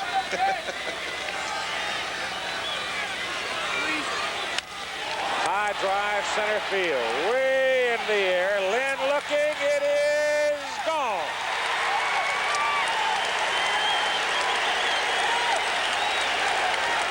Reggie Jackson, 27th home run of the season, and the Yankees lead 5-2. Now, he got it all. There's no question about that. And here comes Don Zimmer, and that might be all for Bob Stanley. Not only did he get it high, but he hit it deep to the deepest part of the ballpark. And the New York Yankees, there's Al Rosen standing up. George Steinbrenner sitting right to the left of Al, clapping his hands. And you can see Al, he is breathing a little bit easier, but knowing him, he won't breathe until that final out's over. A pitching change for Boston. Stanley is gone. It figures it would be Andy Hassler, the left-hander. Hassler and Drago have been in the bullpen. Nettles is the next hitter. You figure the left-hander would come. Another look at the home run swing of Reggie Jackson. Now, he got it all, and he stayed right with it. That pitch was up, and Stanley, a low ball pitcher, and you can see as soon as it goes over Stanley's head, Lynn takes a little run at the wall and just says, I wonder how far that's going to go in. So time is out here at Fenway Park in Boston as the New York Yankees in the top of the 8th inning lead the Red Sox 5-2. Is Gillette Foamy thick and rich enough to stop this super sports car? No. Is Foamy thick and rich enough to support this lovely lady? No. Is Foamy thick and rich enough to hold up this husky hiker? No. But if you want a clean, close shave, it's more than thick and rich enough.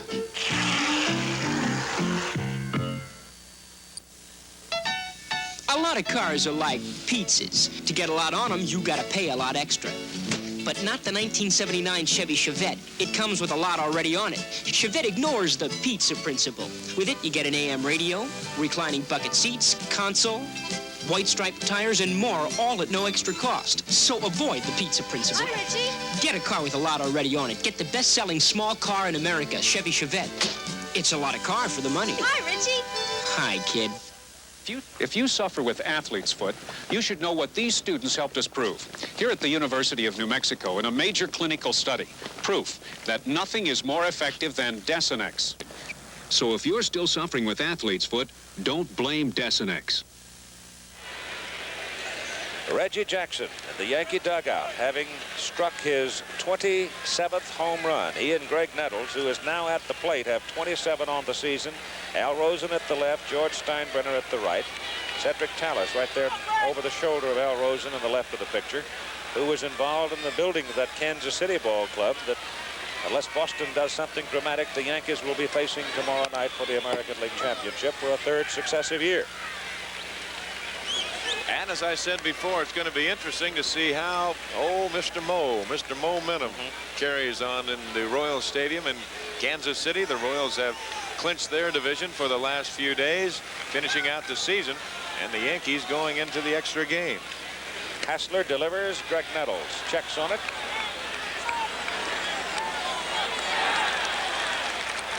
Hassler came over from Kansas City and has pitched well for Boston coming out of the bullpen. He made 8 appearances in September. He had only one bad one. That was when the Yankees boxed him around September 7th.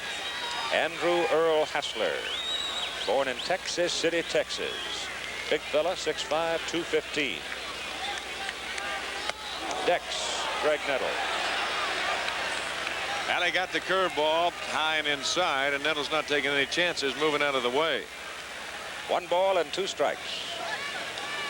With nobody out here in the top of the 8th inning, Jackson accounting for the run with a massive home run, and there's a pitch thrown high and tight, but a breaking pitch. Very seldom will hear a batter beef about a breaking pitch that gets up in around the bill of the cap, but if that hummer comes in there, eyebrows get knit together real quick. 2-2 now.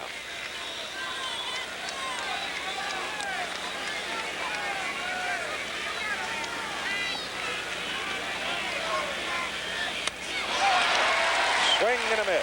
And Greg walks away shaking his head, knowing full well he took a swing at ball 3. 1 out. Yeah, that pitch right there up around the bill of the cap.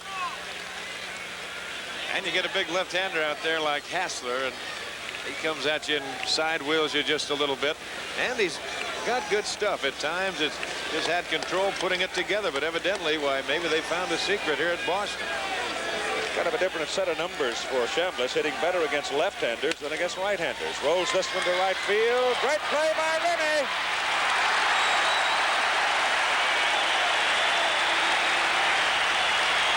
He is a little bulldog. Chambliss is hot about the call.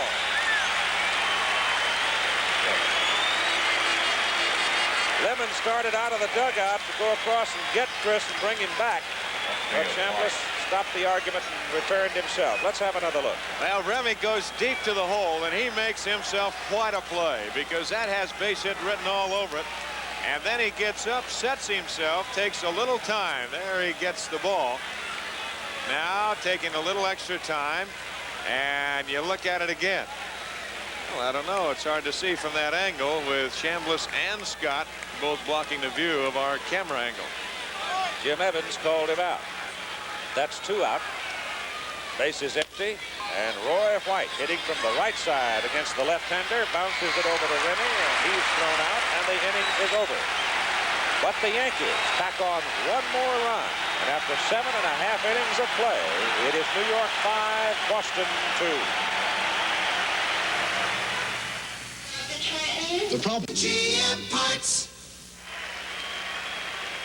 The intense face of the Boston Red Sox manager, Don Zimmer, as the Red Sox come up in the bottom of the 8th inning. Jerry Remy, Jim Rice, Carl Yastrzemski against Goose Gossett.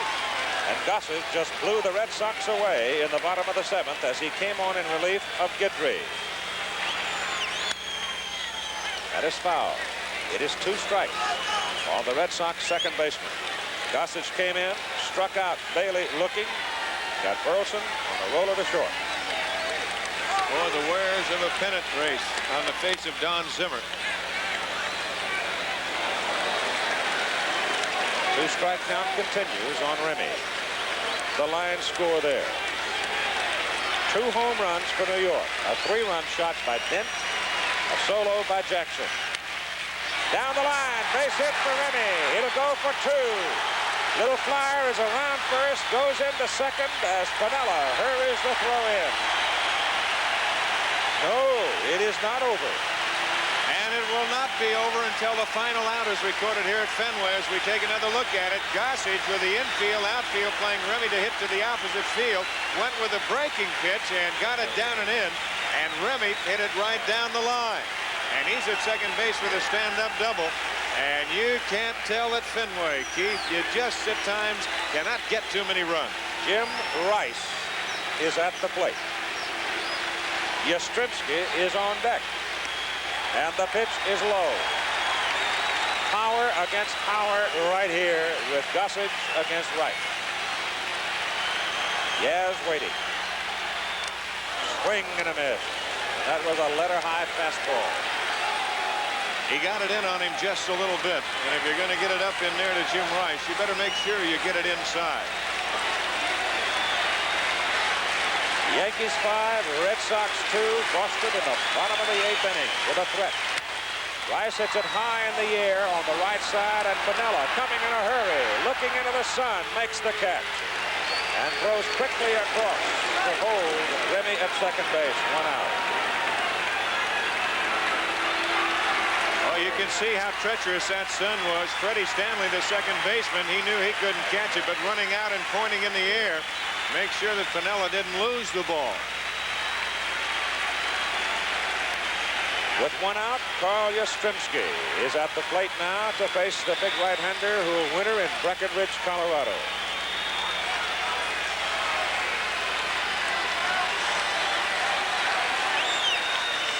And the pitch is inside.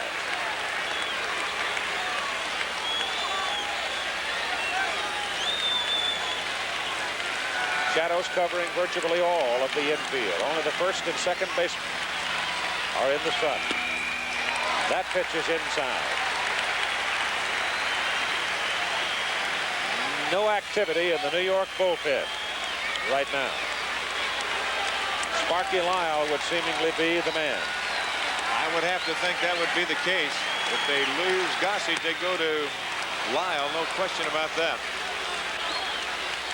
Count now, 2 balls, 1 strike with 1 out, and Remy at second base, the batter Yastrzemski.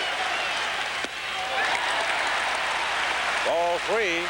Carl got the first run of the game and the first hit for Boston with a home run in the bottom of the 2nd inning as he led off.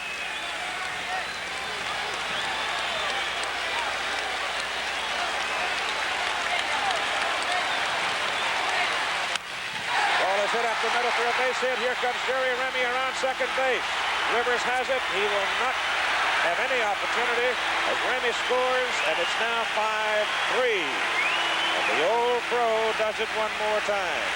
And the thing right here, just 1 swing of the bat, and the Red Sox have got it tied because the tying run is at the plate right now in the name of Carlton Fisk. And Carlton Fisk is dangerous against a fastball pitcher. He's a dead fastball hitter, and he can move into this ballpark, and he can change his swing a little bit. He's got one of the better Fenway swings that you want to see. Fred Lynn is now to the on-deck circle with 1 out. Yastrzemski at first, a run in as Remy scored from second. Now you see how big that home run was that Reggie Jackson hit that last inning.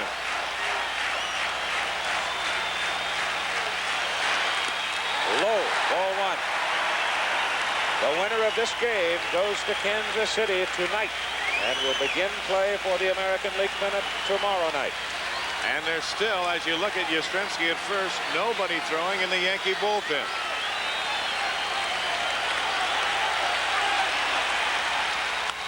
High foul ball. Up on top into the tower. You think he can't get around on a fastball here? I think he'd pull Jackie Price's bazooka. You're right. And there's some somber faces there. Little concerned. Steinbrenner, Rosen. Smiles one inning, frowns the next. Strike on the outside corner. The Red Sox this year have scored the winning run from the 8th inning on a total of 31 times, including extra innings. So it's a good late inning ball club. Fouled out of play. 1 ball, 2 strike count. The one thing you know about Gossage, you can start your swing the same way because he's going to come at you with the heat, and his breaking pitch is not that big, and it's going to be fast, and there really isn't that much of a variation between the 2 pitches. Very seldom do you ever see him try and throw a changeup.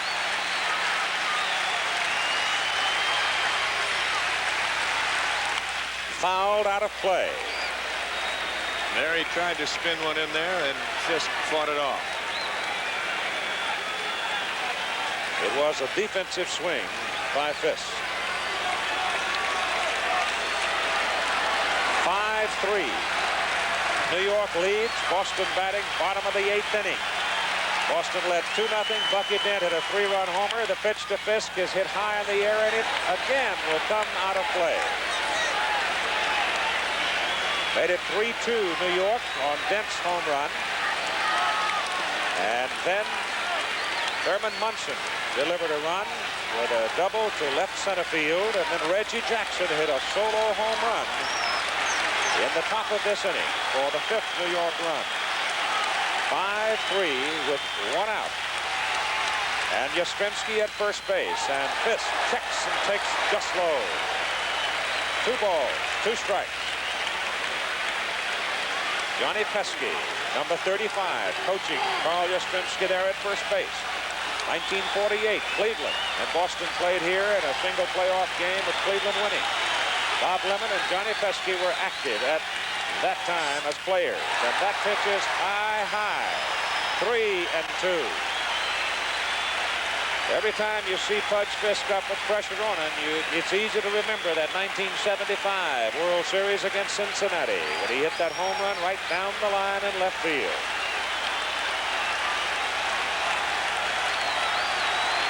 Yaz edges off. 3-2 pitch coming to Fisk. Shot foul at third. Pudge hangs in, and you can cut it in the Yankee dugout right now. And Bob Lemon, he says, well, I got to get somebody going. And he's got some action out in that Yankee bullpen as things start to kind of tighten a little bit on the third base side. Clay, a right-hander throwing. 3-2. Ball is hit to center field. It's in there for a base hit. Yastrzemski will hold at second.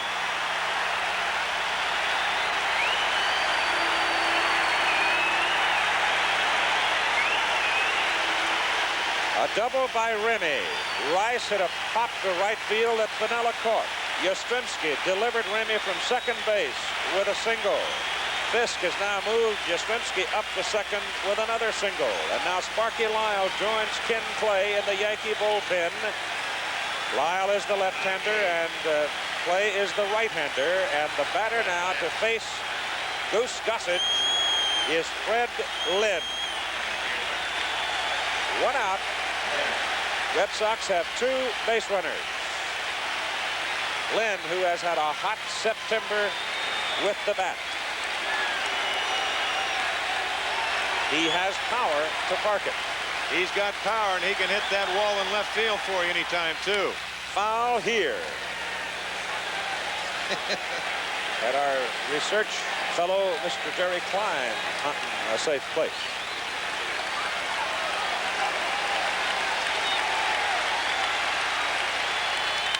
Hit to left field. Base hit. Here comes Yastrzemski around third. He will score. It is 5-4.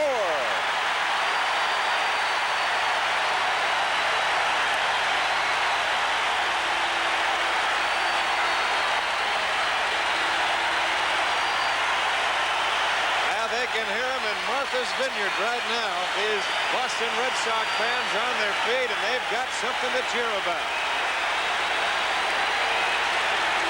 Bob Lemon is headed for the mound.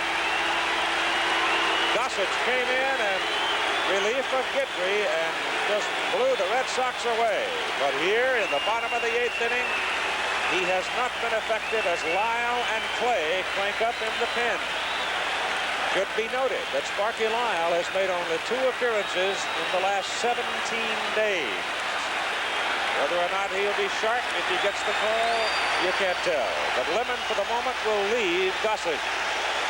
Well, this is what it's all about. 2 ball clubs that win 99 games on the year and have to go and face each other toe-to-toe. In the park right here at Fenway Park, you know that anything might happen. And we've seen a lot today. The base runners at second base, Carlton Fisk. At first base, Fred Lynn. The batter is Butch Hobson. Fisk at second base represents the tying run with 1 out. And the pitch to Hobson was ball 1. High fly ball hit to right field. Piniella has a beat on it. Yastrzemski, I think, probably in many instances plays that field as well as anybody. But today, Lou Piniella has really shown us he knows how to play it out there as well. Well, the thing is, every man that they bring to the plate right now, Hobson certainly potential home run hitter. You've got power standing at the plate right now in the boomer, George Scott. You've still got Dwight Evans down on the bench, who has power to reach the fences here at Fenway.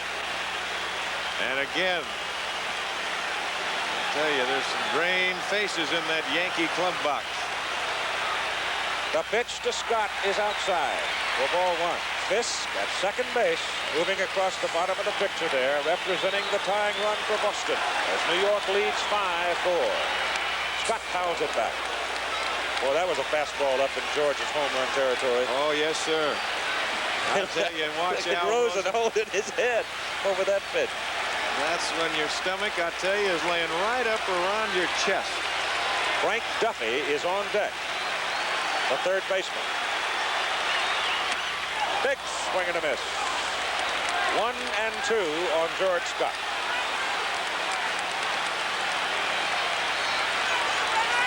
A double and 3 singles have produced 2 runs for Boston here in the bottom of the 8th inning.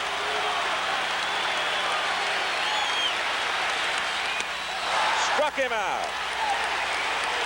So Scott strikes out swinging. But the Boston Red Sox have made it a contest. We have 1 inning scheduled to play, and it's 5-4 Yankees. We're going to show Grandma our new Chevy Malibu. The second baseman who replaced Doyle, Bucky Dent, and then Mickey Rivers.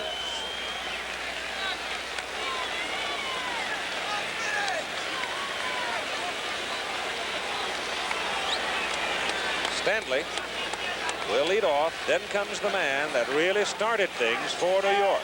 Then it was Munson that delivered the 4th run, and Reggie Jackson's solo home run in the top of the 8th inning, his 27th of the year, the difference in the ball game right now. 5-4 New York. And on the mound, Andy Hassler. Big left-hander from Texas. Let's go, chicken! Let's go, chicken! And it's his wife, I believe, that is such an fine woman golfer. Very good golfer, you're right. She may have $4 of my money from having played in a Pro-Am tournament one time with her at Lakeside in Los Angeles. Remember, she's a fine player. Here is Fred Stanley, whose wife is a writer, an author. Writes children's books.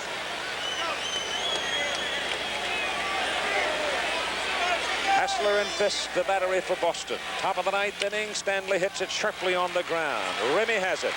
Throws it out. That's one. Now it is Bucky Dent to face Andy Hassler.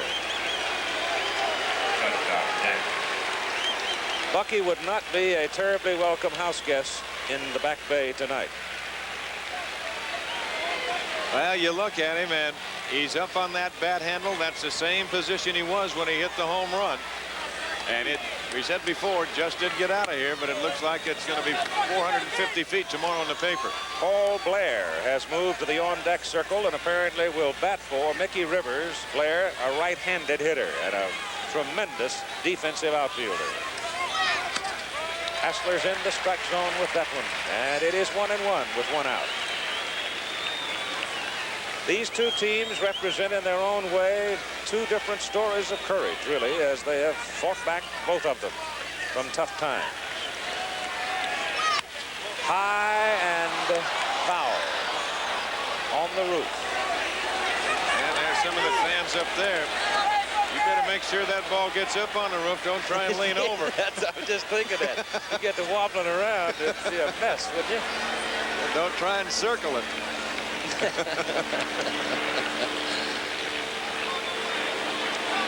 Bucky Dent, Yankee shortstop. Foul. Back behind the plate, it's 1 ball and 2 strikes. Say it one more time for those of you who might have joined us, having done your day's work. The winner of this game goes tonight to Kansas City to start playing Kansas City Royals tomorrow night for the American League Championship. The sun creeping out there, making right field a very difficult field to play. Has been that way for the last hour. Yankees 5, Red Sox 4. And Dent looks at ball strike 3. Good pitch by Hassler. Hassler, the third Red Sox pitcher. Torres started, Stanley followed, then Andy, and watch this one. It's a good one. Thank you, please. Good curveball. He brought it from the outside in a little bit, and Dent just caught looking, could not pull the trigger. And you talk about Carlton Fisk, how people will remember the 75 series with Cincinnati. You think about Paul Blair last year in the playoff games with the Kansas City Royals. Yes, sir. Got things going in that big inning for New York. Swing and a foul. Strike 1. Thurman Munson on deck. The Yankees against Kansas City will need Willie Randolph. Willie has not run since he pulled a hamstring. On the artificial surface, Kansas City is a very difficult ball club. They're a tough ballpark at home. Boston, on the other hand, will have Duffy, bottom of the order, and then go back to the top of the order in the bottom of the 9th inning. The Yankees leading 5-4. Blair, as a pinch hitter, 4 for 15 with 4 runs batted in and a .267 average. But he's up there because, 1, he hits right-handed, and 2, because he is a tremendous defensive outfielder. The count now, 2 balls and a strike with 2 out. I don't know really the total story of how exactly the game of baseball evolved into a 9-inning contest, but whoever it was that put that 9-inning limit on it knew exactly what they were doing, didn't they? As this game typifies the kind of struggle that goes on. A sharp shot under Duffy's glove into left field. Single for Paul Blair. Yastrzemski hurries it back in. And Don Zimmer going out to the mound, and I don't believe that Andy Hassler is going to face Thurman Munson. Zimmer, he can't get down anymore. He points a finger, and that'll be all. As you look at Duffy, that ball actually by him before he got down. That ball was hit hard. So Hassler will leave, and they did a fine job, and right-hander Dick Drago is going to come on, and he will face Thurman Munson. So the veteran right-hander Drago comes out of the pen as Hassler goes into the... At Avco Financial Services, our people have a certain spirit. Avco is me. And here's what that means to you.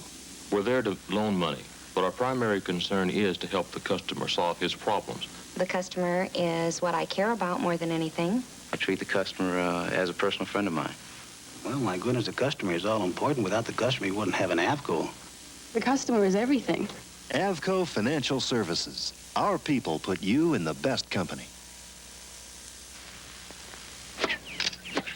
When I'm assigned to shoot a guy like John Newcomb, I pack my Canon AE1 with several lenses.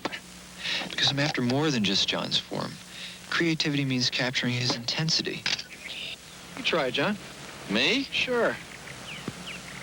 The AE1 is so simple, you can really concentrate on your subject. About all you do is focus and click. The surprisingly affordable Canon AE1. So advanced, it's simple. It's lightweight. It's portable.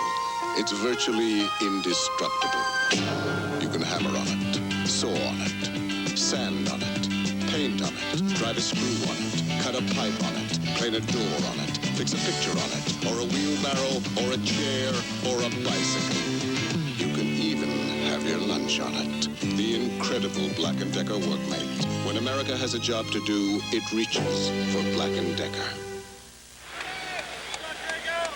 With the Yankees leading 5-4 in the top of the ninth inning, Dick Drago, 33 years of age, well-traveled, is on to make his 37th appearance of the season. His record is 4-4 with a 3.04 earned run average. Last Sunday, he pitched 4 2/3 scoreless innings in Boston's 14-inning win over Toronto. He was originally signed and was a starting pitcher with Kansas City. Signed by the Tigers in '65, but signed by Boston on the re-entry free agent draft in '77. And tonight at 9 Eastern time, I'll tell you, that's got to be a special kind of football game between the Dallas Cowboys and the Washington Redskins.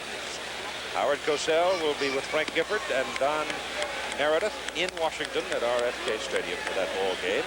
Howard will join us tomorrow night in Kansas City for the beginning of the American League Baseball Championship Series. But enjoy the Cowboys and the Redskins tonight at 9 Eastern time over most of these ABC stations as they will square off for leadership in the Eastern Division of the National Football Conference. Drago has concluded his warm-ups. Blair is on first base, having singled, 2 out. Red Sox, one more turn at bat, trail by 1. Yankees lead 5-4. Munson is at the plate. Struck out swinging 3 times and has doubled. Blair had a very big key double, excuse me, Keith, in that 7th inning, and that drove in a big run right there. Blair hit for Rivers and will play center field in the bottom of the 9th inning. Drago throwing to Scott to hold Blair at first. Ball with good speed, might go.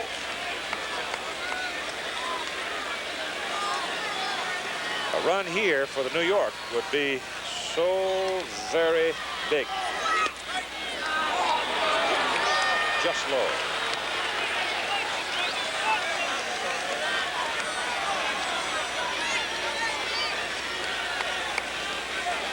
Capacity house quiet now. Blair off first. Ball 1 pitch coming to Munson. Outside.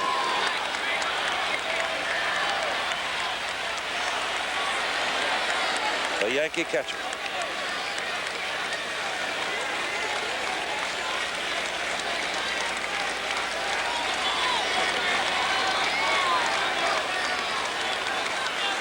This is a baseball game that has everything today, has had everything. Who knows? Is not over. That's right. Munson bangs it to the shortstop. Burleson turns and whirls to second. Gets the force on Blair coming down. And so we'll go to the bottom of the 9th inning. The crowd already standing and roaring. The Yankees 5. Boston 4, back to 4 after this word from our local station. Sunday, from New York to L.A., the only rule was win the Gumball Rally. 3 miles, 7 lesson, and transmission kit. The bottom of the 9th inning. The last chance for the Boston Red Sox in 1978. The Yankees are leading 5-4, and Dwight Evans has come to the on-deck circle. He is swinging a bat. We had Gary Hancock come out for a moment. He is the lone left-handed hitter remaining in the Boston Red Sox dugout. But it will be Dwight Evans hitting for Frank Duffy, the third baseman. Evans, the pinch hitter. Jim Rice playing right field today. Changes defensively for New York. Gary Thomason is in left field, and Paul Blair is in center field. On the mound for New York, Goose Gossage to face this man, Dwight Evans. There's Thomason in left. Defensive change by Bob Lemon. Blair in center. Center field, right field have to deal with the sun. The pitch to Evans is low, ball one. New York had a 5-2 lead. Red Sox battle back and got 2 runs in the bottom of the 8th inning on 4 hits.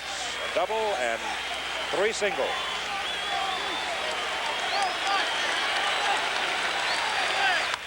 High fly ball short to left field and playable for Thomason. 1 out.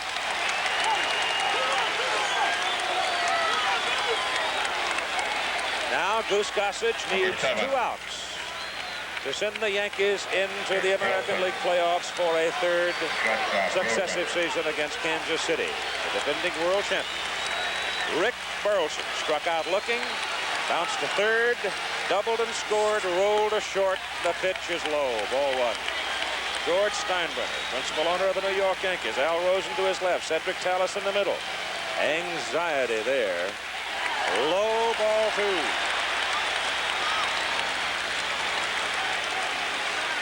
One out, nobody on. 5-4. Outside. Violent play in the New York bullpen. Burleson, good speed, gets on base, represents the tying run for the Red Sox. Strike on the inside corner, 3-1. Jerry Remy is on deck, then Jim Rice.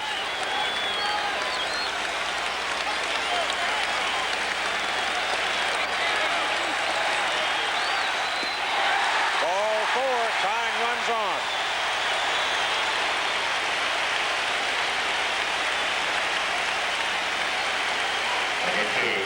That's the first walk by Goose Gossage, and Sparky Lyle is in the Yankee bullpen along with Ken Clay.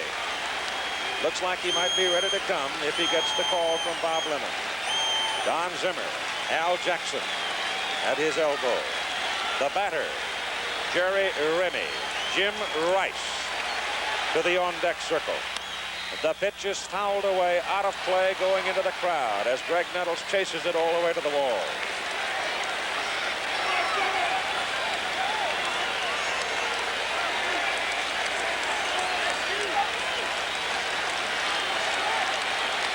It's been a long ball game. You figured it would be. Swing and a miss. 2 strikes on Jerry Remy with Burleson at first. Remy has doubled in 3 trips. Fouled here.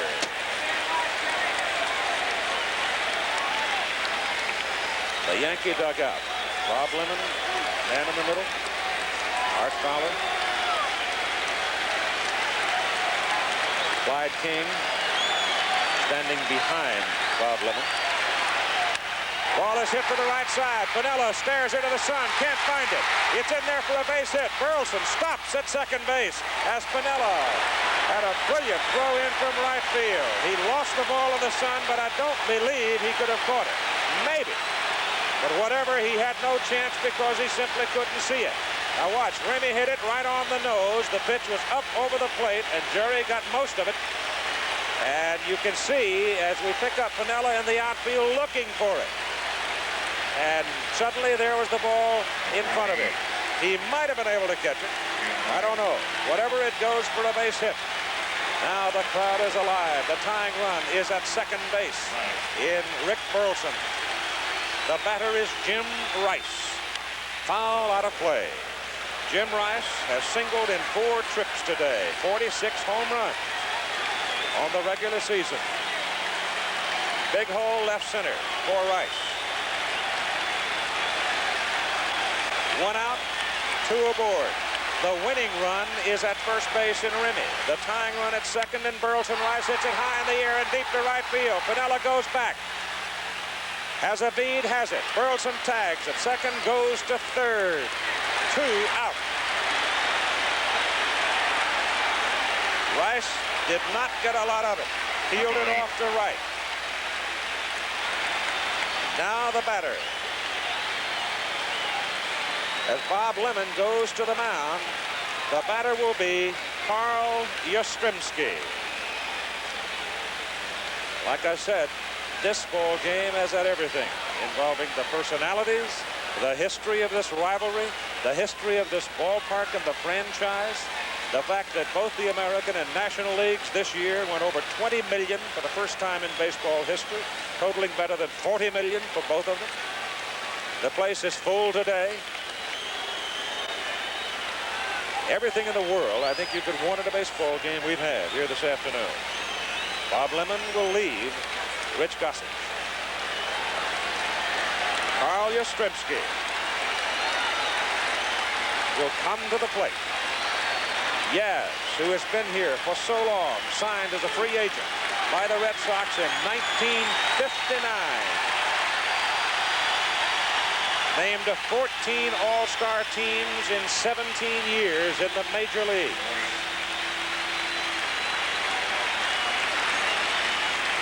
"39 years of age. He has hit a home run and a single in this ball game. Now it is up to Yaz. The tying run is at third base. The winning run is at first base. That is Rick Burleson at third. Jerry Remy at first. The pitch is low. Ball 1. On deck, Carlton Fisk.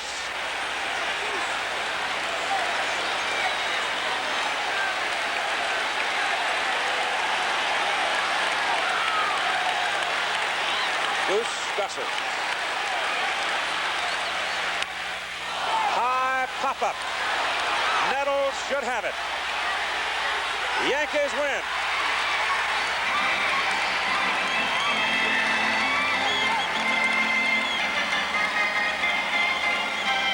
Carl Yastrzemski pops it up.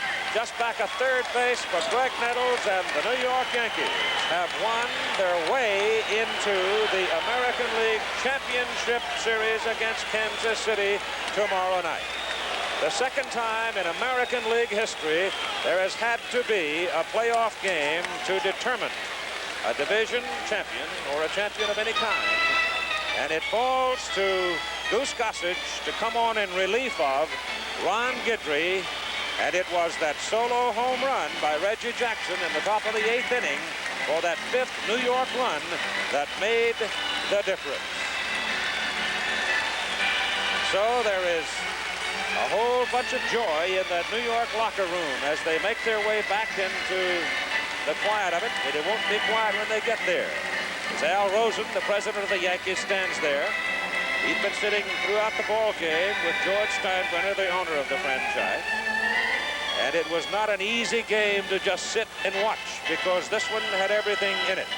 As the Red Sox and the Yankees came from adversity on both counts, a New York ball club that was racked with dissension and turmoil for so long, but finally found itself under Bob Lemon winning 48 and losing 20, and it was the 48th that made so much difference in the 1978 season.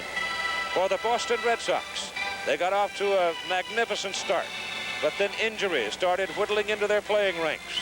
They started looking for help. They could not find enough to stop the slide. And so on this day, October 2nd, 1978, it is a gloomy day for the Boston Red Sox. For Reggie Jackson there in the Yankee clubhouse, the plaudits coming to him as he struck his 27th home run, and that one made the difference. The winner is Ron Guidry with a record of 25-3. 25-3. The save goes to Goose Gossage, his 27th save of the year. And the line score reads like this for the history books. New York, 5 runs, 8 hits, and no errors. For Boston, 4 runs, 11 hits, and no errors. The losing pitcher, Mike Torres. So, ironically, it was Torres who was the hero for the Yankees in the World Series at the close of last baseball season. Today, he had an opportunity to be the hero in Boston, but it was not to be. And he finishes with a record on the season of 16-13. Now, let's go into that Yankee clubhouse and join Don Drysdale. Great when you're all right, Keith. Thank you very much. Well, we got the man who came on in the middle of the season and now finds himself in the playoffs, the manager, Bob Lemon. Bob, congratulations. I know that you got to slap some color back in your face, pal. Oh, man, you know damn well when a game like this, you're going to have to get Rice and Yaz out. They'll find some way to get them up there. And that's quite a thrill to get those two guys out with the winning runs on. We said that you can't get too many runs in Fenway. You never know what'll happen. Well, I had 11-1 lead here, and I blew it, so I know. I'm always skeptical. Bob, I said up in the program, I thought the key play of the whole afternoon was the ball that Lou Piniella caught off of the bat of Freddie Lynn. He fought the ball, he fought the sun, and he made the catch in the inning when they scored the second run. That's right. He's been playing this outfield pretty good. He didn't see the ball in the last inning that Remy hit, but, you know, in the World Series and the playoff, Lou's quite a battler, and he really competes. Your plans right now to start or tomorrow? Jim Beattie. Jim Beattie, and then you'll go from there. Well, yeah, we're going to take one day at a time and see who's able. Bob, congratulations. Thank you very much. Thank you, Don. I want to say hello to my mom. Okay, good luck in Kansas City. Okay, let's see if we can move right around over here. Where's he at? George Steinbrenner. George, congratulations. Well, Don, thanks. They did a super job, and the Red Sox are a fabulous team. They never gave up all year. We caught them and passed them. They kept battling. Fans here were great. It was the series will have trouble matching that excitement out there today. We were commenting, watching you and Al Rosen in the booth, and I want to check your nails. I was wondering if you have any left. No knuckles, Don. No knuckles. George, congratulations. Good luck in Kansas City. Well, thanks very much. Okay, George Steinbrenner. Right now, let's go back upstairs to Keith Jackson, and we'll try and come back down here in just a moment. Keith? All right, Don, it is a quiet crowd now that begins to file out of Fenway Park. And I make the note again that for a second successive year, they've drawn over 2 million people to watch baseball at this old cornerstone of the American League. And they're going to leave a bit somber. If the Red Sox had won, this joint would be jumping. They might even knock a few bricks out of the wall. But it was not to be in 1978 for Boston. They gave it a run, but ultimately it came down to this one-ball game, and you just saw it. New York winning it by 4. Here's Don again. Okay, right here we have Thurman Munson. And Thurman, they give big key double. You strike out 3 times, you get a key double to drive in the 3rd run in that inning. And I think, well, that might have been the straw that broke the camel's back, but then you got to go to the home run that Reggie hit, too. You know, it was real hard to see. And when the game started, there were a lot of shadows and people out in center field, and we were just jumping all over the place. We only had, 2 hits through 7 innings, and then all of a sudden, you know, everything started going out. And, of course, Bucky hit the home run. That was just tremendous. But I'll tell you what, you got to give the team a lot of credit for coming up here and beating these guys in the playoff. Is this one of your biggest thrills? I think it is. You know, we came from 14 games down. You know, they kept saying, well, you know, they had a bad streak. If they could get another crack at us, you know, that they'd beat us. They've got a better front 9 than we have, and we came up and beat them all over again. And I tell you, it really feels good. Now, what about the feeling now going to Kansas City? First of all, you're